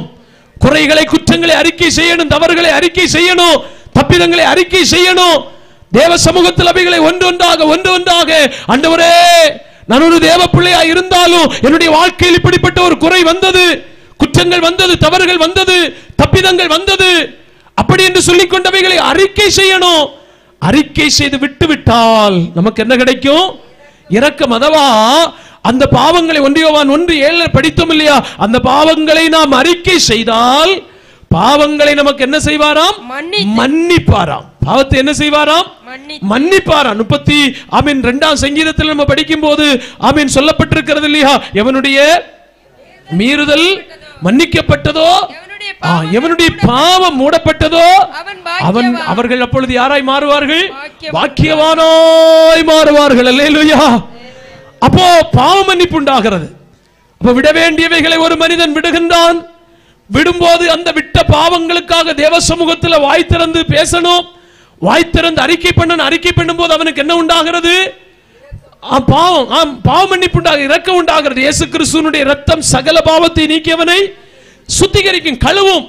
அவன் பாவ மன்னிப்பு பெறுகிறான். அப்ப பாவ மன்னிப்பு பெற்ற உடனே பாவ மன்னிப்பின் அடையாளத்தை உறுதிப்படுத்துவதற்காக என்ன எடுக்கணுமாம்? ஞானஸ்நானம் எடுக்கணும். அதாக்கும் அங்கு சொல்லப்பட்டது. நம்ம படித்துட்டு இங்க வந்த பகுதிகள், மார்க்கு சுவிசேஷம் 16 இருந்து வந்தோம் இல்லையா? ஆமென். அப்படி விசுவாசம் உள்ளவனாகி, அதாவது என்ன விசுவாசம்? இப்ப உங்களுக்கு என்ன புரிஞ்சது? விட வேண்டிய பாவங்களை விட்டேன், விட்டு அவைகளை அறிக்கை செய்தபடினால் இயேசு கிறிஸ்துவின் இரத்தம் என்னுடைய சகல பாவத்தை நீக்கி என்ன செய்தது? சுத்திகரித்தது என்று எனக்குள் இப்ப என்ன வந்தது? விசுவாசம் வந்தது. இந்த விசுவாசம் வந்ததுக்கு பிறகு என்ன எடுக்கணும்? ஞானஸ்நானம் எடுக்கணும். இந்த ஞானஸ்நானத்துக்கு பேராக்கும் பைபிள் என்ன சொல்லுகிறது? ரட்சிப்பு. மத்தியில விசுவாசம் உள்ளவனாகி ஞானஸ்நானம் பெறுகிறவன் ரட்சிக்கப்படுவான். ஆனால் தேவபக்தி உள்ளவனாயிருந்தான், வீட்டார் அனைவரோடும் தேவனுக்கு பயந்தவனாயிருந்தான், ஆமென், தான தர்மம் செய்கின்றவனாயிருந்தான், எப்ப பார்த்தாலும் ஜெபம் பண்ணுகிறவனாயிருந்தான், எப்ப பார்த்தாலும் தேவ தரிசனம் காணக்கூடியவனாயிருந்தான், ஆமென். அதே நேரத்தில் ஆமென் ஆமென் ஸ்தோத்திரம், மற்றவர்களை தேவபக்தி உள்ளவனாய் மாற்றினான், உபவாசித்து ஜெபம் பண்ணினான். இதுவரை என்ன பெறவில்லை? ரட்சிக்கப்படவில்லை. அல்லேலூயா. எத்தனை பேருக்கு புரிந்தது? ஒரு அல்லேலூயா சொல்லுங்க பாப்போம். நல்ல சத்தமா ஒரு அல்லேலூயா சொல்லுங்க பாப்போம். நல்ல மகிழ்ச்சியோடு ஒரு அல்லேலூயா சொல்லுங்க பாப்போம். அல்லேலூயா. அப்போ இதையாக்கும் ஆண்டவர் சொன்னது தெசலோனிக்க புத்தகத்தில், எல்லாரும் நம்முடைய கர்த்தராகிய இயேசு கிறிஸ்துவினுடைய எதை அடையணும்? மகிமை அடையணும். சொல்லு பாப்போம், எதை அடையணும்? மகிமை அடையணும். மகிமை அடையணும்னா என்ன வேணும்? ரட்சிக்கப்படணும். ரட்சிக்கப்படணும்னா ரட்சிக்கப்படுவதற்காகவும் என்ன பிரசங்கிக்கப்படணும்? சுவிசேஷம். அப்ப இந்த ராத்திரி வேளையிலே நாங்கள் கர்த்தருடைய ஆமென் வார்த்தைகளை உங்களுக்கு அறிவிக்கின்றதனுடைய நோக்கம் என்னவென்பதை தயவு செய்து தாராளமாய் ஏராளமாய் தேவனுடைய பிள்ளைகள் புரிந்து கொள்ளணும். இந்த வார்த்தைகளுடைய நோக்கம் என்ன? இந்த வசனத்தினுடைய நோக்கம் என்ன அப்படி என்று கேட்டால், யாரும் கெட்டு போவதை பரலோகத்தின் தேவன் என்ன செய்யவில்லை? விரும்பவில்லை. இன்னும் நிறைய ரட்சிப்புகள் இருக்கிறது. சரியா 9 மணிக்கு முடிக்கணும்னு அவர் சொன்னதுனால நான் சரியா 9 மணிக்கு வார்த்தைகளை முடிக்கிற ஒரு 5 நிமிஷம் கூட எடுக்கிற மன்னி கேட்டோம். எல்லாரும் 1 நிமிஷம் அப்படி எழுப்பி நிக்கலாம். எல்லாரும் எழுப்பி நிக்கலாம். ஸ்தோத்திரம். ஆமென். எல்லா தேவனுடைய பிள்ளைகள் எழுப்பி நின்று ஆண்டவருடைய சமூகத்தில் 1 நிமிஷம் நம்மை தாழ்மைப்படுத்தலாமே. 1 நிமிஷம் நம்மை தாழ்மைப்படுத்தலாம். ஆண்டவரே, ஒருவேளை இந்த ரட்சிப்பின் அனுபவத்துக்குள் நாங்கள் வந்திருந்தாலும் பாவம் என்று சொல்லப்படுகின்ற ஏதாகிலும் ஒன்று எங்களை தொற்றி இருக்குமேயானால், பாவத்தினுடைய குணங்கள் எங்களை தொற்றி இருக்குமேயானால், விட்ட சுபாவங்கள் விட்டு ஆமீன் திரும்பின இடங்களுக்கு நாங்கள் மறுபடியும் அழைக்கப்பட்டிருப்போமேயானால், ஆமீன் வேண்டாம் என்று வெறுத்து தள்ளினவைகள் ஒருவேளை எங்களுக்கு சொந்தமாக காணப்படுமையாக தயவு செய்து 1 நிமிஷம் கண்களை மூடி ஆண்டோடைய பிள்ளைகள் எல்லாரும் கேளுங்க. ஏசப்பா, எங்களை ஏதாகிலும் பாவத்தில் அகப்பட்டு வந்தால் இந்த ராத்திரி வேளை ஒரு விஷயம் கூட உம்முடைய இரத்தத்தினால் கழுவும் ஆண்டவரே. எத்தனை பேர் கேட்கிறீங்க? எல்லாரும் வாய்களை திறந்து கேட்கல. எங்களை ஒரு விஷயம் கூட கழுவுப்பா. இயேசு கிறிஸ்துவினுடைய இரத்தம் அவரிடத்தில் வருகின்ற எல்லாரையும் அது கழுவும் அல்லவா? இந்த ராத்திரி வேளையிலும் அந்த இரத்தம் இங்கே உண்டு. ஆமென். அவருடைய இரத்தத்தின் இடத்தில் நம்ம வந்திருக்கிறோம். இப்பொழுதும் அவர் அடிக்கப்பட்ட ஆட்டுக்குட்டியாகவே இருக்கிறார் என்று வேதம் சொல்லுகிறது. அடிக்கப்பட்ட வண்ணமா இருக்கிற ஆடாகவே இருக்கிறார் என்று சொல்லப்பட்டிருக்கிறது. எத்தனை பேர் விசுவாசிக்கிறீங்க? என்னுடைய பொய்களா இருக்கலாம், பொறாமைகளா இருக்கலாம், எரிச்சலா இருக்கலாம், கோபமா இருக்கலாம், மூர்க்கமா இருக்கலாம், எந்த ஆண்டவருக்கு பிரியமற்ற சுபாவமா இருந்தாலும் இந்த ராத்திரி வேளையில நம்மை பாக்கியவானாய் மாற்றுகிறவருடைய இரத்தம், நம்மை நீதிமான்களாய் மாற்றுகிறவருடைய இரத்தம்.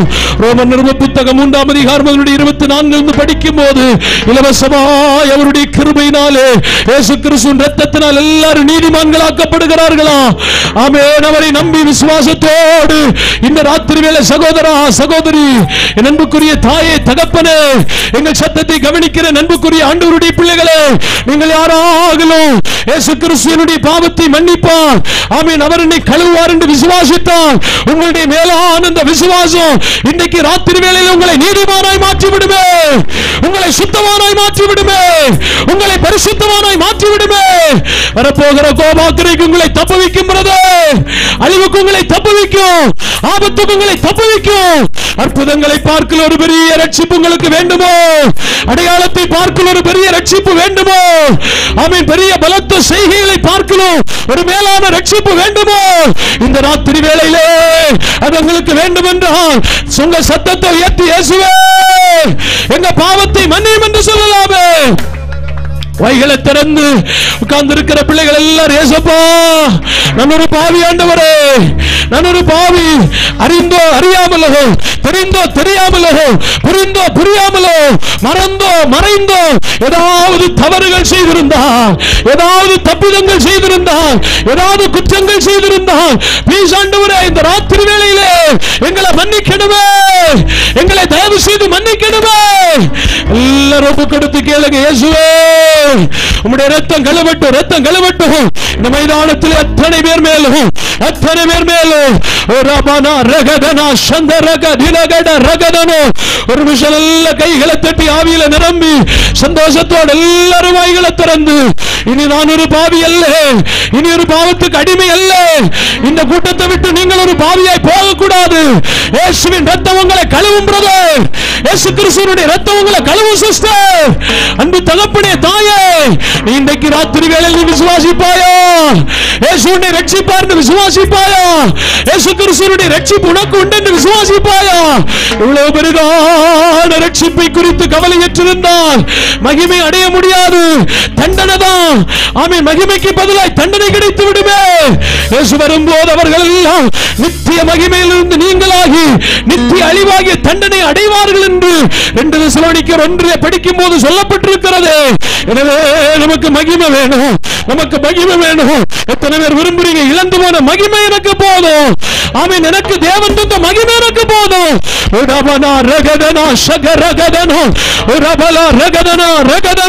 ஒரு நிமிஷம் நல்ல வாய்களை திறந்து ஆவியில நிரம்பி, இயேசுவே, உம்முடைய ரத்தத்தால், ரத்தத்தால், ரத்தத்தால், இயேசு கிறிஸ்துவினுடைய ரத்தத்தால், ரத்தத்தால், ரத்தத்தால் சிலுவை நோக்கி பார்ப்போம், சிலுவை நோக்கி பார்ப்போம். 2 கைகளும் கால்களும் ஆணிகளால் கிடாவப்பட்டு நமக்காக ரத்தத்தோடு ரத்தமாக சர்வலோகத்தினுடைய பாவ பரிகாரத்தை உண்டு பண்ணுகிற பலியாக தொங்கிக் கொண்டிருக்கிற இயேசுவை, இயேசுவை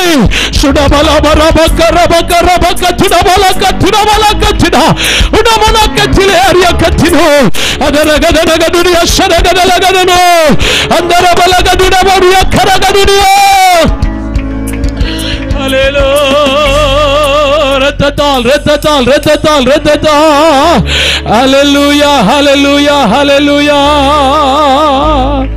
விளையாட பெற்ற திரு ரத்தமேயாம மீளாவில் நின்று பாயுதே. விளையாட பெற்ற திரு ரத்தமேயாம மீளாவில் நின்று பாயுதே. பெற்றோராய் நம்மை மாற்ற விலையாக இந்தனரே. விலையேற பெற்றோராய் நம்மை மாற்ற விலையாக இந்தன. எல்லாரும் சேர்ந்து ஒரு நிமிஷம் சத்தமா, விலையேற பெற்ற தேரூரத்து வேயாம மீளாவில் நின்று பாயுதே. விலையேற பெற்ற தேரு ரத்தமேயாம மீளாவில் நின்று பாயுதே. விலையேற பெற்றோராய் நம்மை மாற்ற விலையாக இந்தனரே. விலையேற பெற்றோராய் நம்மை மாற்ற விலையாக இந்தனரே. கல்வாரி கருணையிலே காயங்களில் காணுதே. கர்த்தரேசு நமக்காய் கஷ்டங்கள் சகித்தாரே. கூப்பிடுங்கப்பா. கர்த்தரேசு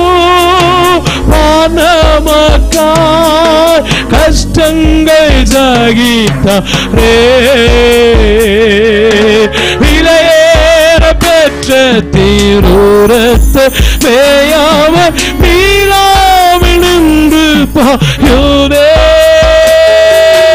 விலையேற பெற்ற தீரூரத்த மேயாம மீளாவில் நின்று பாயுதே. பெற்றோராய் நம்மை மாற்ற விலையாக ஈந்தனரே. விலையேற பெற்றோராய் மாற்ற விலையாக ஈந்தனரே. விலையேற பெற்றோராய் நம்மை மாற்ற. எல்லாரும் அப்படியே ஒரு நிமிஷம் கரங்களை கொட்டி அபிஷேகத்தோடு ஆவி நிறைவோடு கூட நல்ல சத்தமா கைகளை தட்டி ஆண்டவர்கிட்ட சொல்லுங்க, ஆண்டவரே நான் இனி ஒரு பாவி அல்ல, நான் இனி ஒரு பாவி அல்ல ஆண்டவரே, நீர் எனக்கு தந்த சுவிசேஷத்தால் எனக்கு ஒரு ரட்சிப்பு கிடைத்திருக்கிறது. அந்த ரட்சிப்பு எனக்கு ஒரு மகிமை தரப்போகிறதற்காகவே நான் துதிக்கிறேன் என்று சொல்லி எல்லாரும் கைகளை தட்டி வாய்களை திறந்து ஆமென், நான் ஒரு பெரிய மகிமைக்கு சொந்தக்காரனாய் மாறி இருக்கிறேன். இயேசுவினுடைய விருப்பம் என்னை ஒரு மகிமையை காண வேண்டும், என்னை ஒரு மகிமைக்குரியவனாய் மாற்ற வேண்டும், நான் மகிமை பெற்றிருக்கிற இடத்துல போய் இருக்கணும் என்பதல்லவா தெய்வத்தினுடைய நோக்கம். அந்த நோக்கம் இன்று ராத்திரி வேளையிலே என்னில் நிறைவேறுகிறதற்காக ஸ்தோத்திரம் ஆண்டவரே. நல்ல விசுவாசத்தோடு நல்ல விசுவாசத்தோடு நல்ல ஆவி நிறைவோடு கூட யாராவது இந்த ராத்திரி வேளை வரையிலும் சரியான ஒரு மனம் திரும்புதலுக்குள் வராமல், சரியான ஒரு பாவ மன்னிப்புக்குள்ள வராமல் ஆமென், அந்த பாவ மன்னிப்பின் மூலமாக கிடைக்கப்பெறுகின்ற தண்ணீருக்குள் முங்கி பிதா குமாரன் பரிசுத்தாவி நாமத்தினால் தண்ணீருக்குள் முங்கி ஞானஸ்நானம் பெற வேண்டிய ஞானஸ்நானத்தை பெறாமல் யாராவது இருந்தால், யாராவது எங்கள் சத்தத்தை கவனித்தால், என் தெய்வ பிள்ளையே உனக்கு ஆண்டவர் வைத்திருக்கிற ரட்சிப்பை நீ இழந்து போகாது, உன்னுடைய ரட்சிப்பை நீ தவற விடாது. இதுவே அனுக்கிரக காலம், இதுவே ரட்சணிய நாள். இந்த ராத்திரி வேளையிலே கர்த்தர் உங்களை அழைக்கிறார், ரட்சிப்புக்காக கர்த்தர் உங்களை அழைக்கிறார், ரட்சிப்பின் மூலமாய் மகிமைக்காக இயேசு உங்களை அழைக்கிறார். நல்ல கைகளை தட்டி ஆவியில நிரம்பி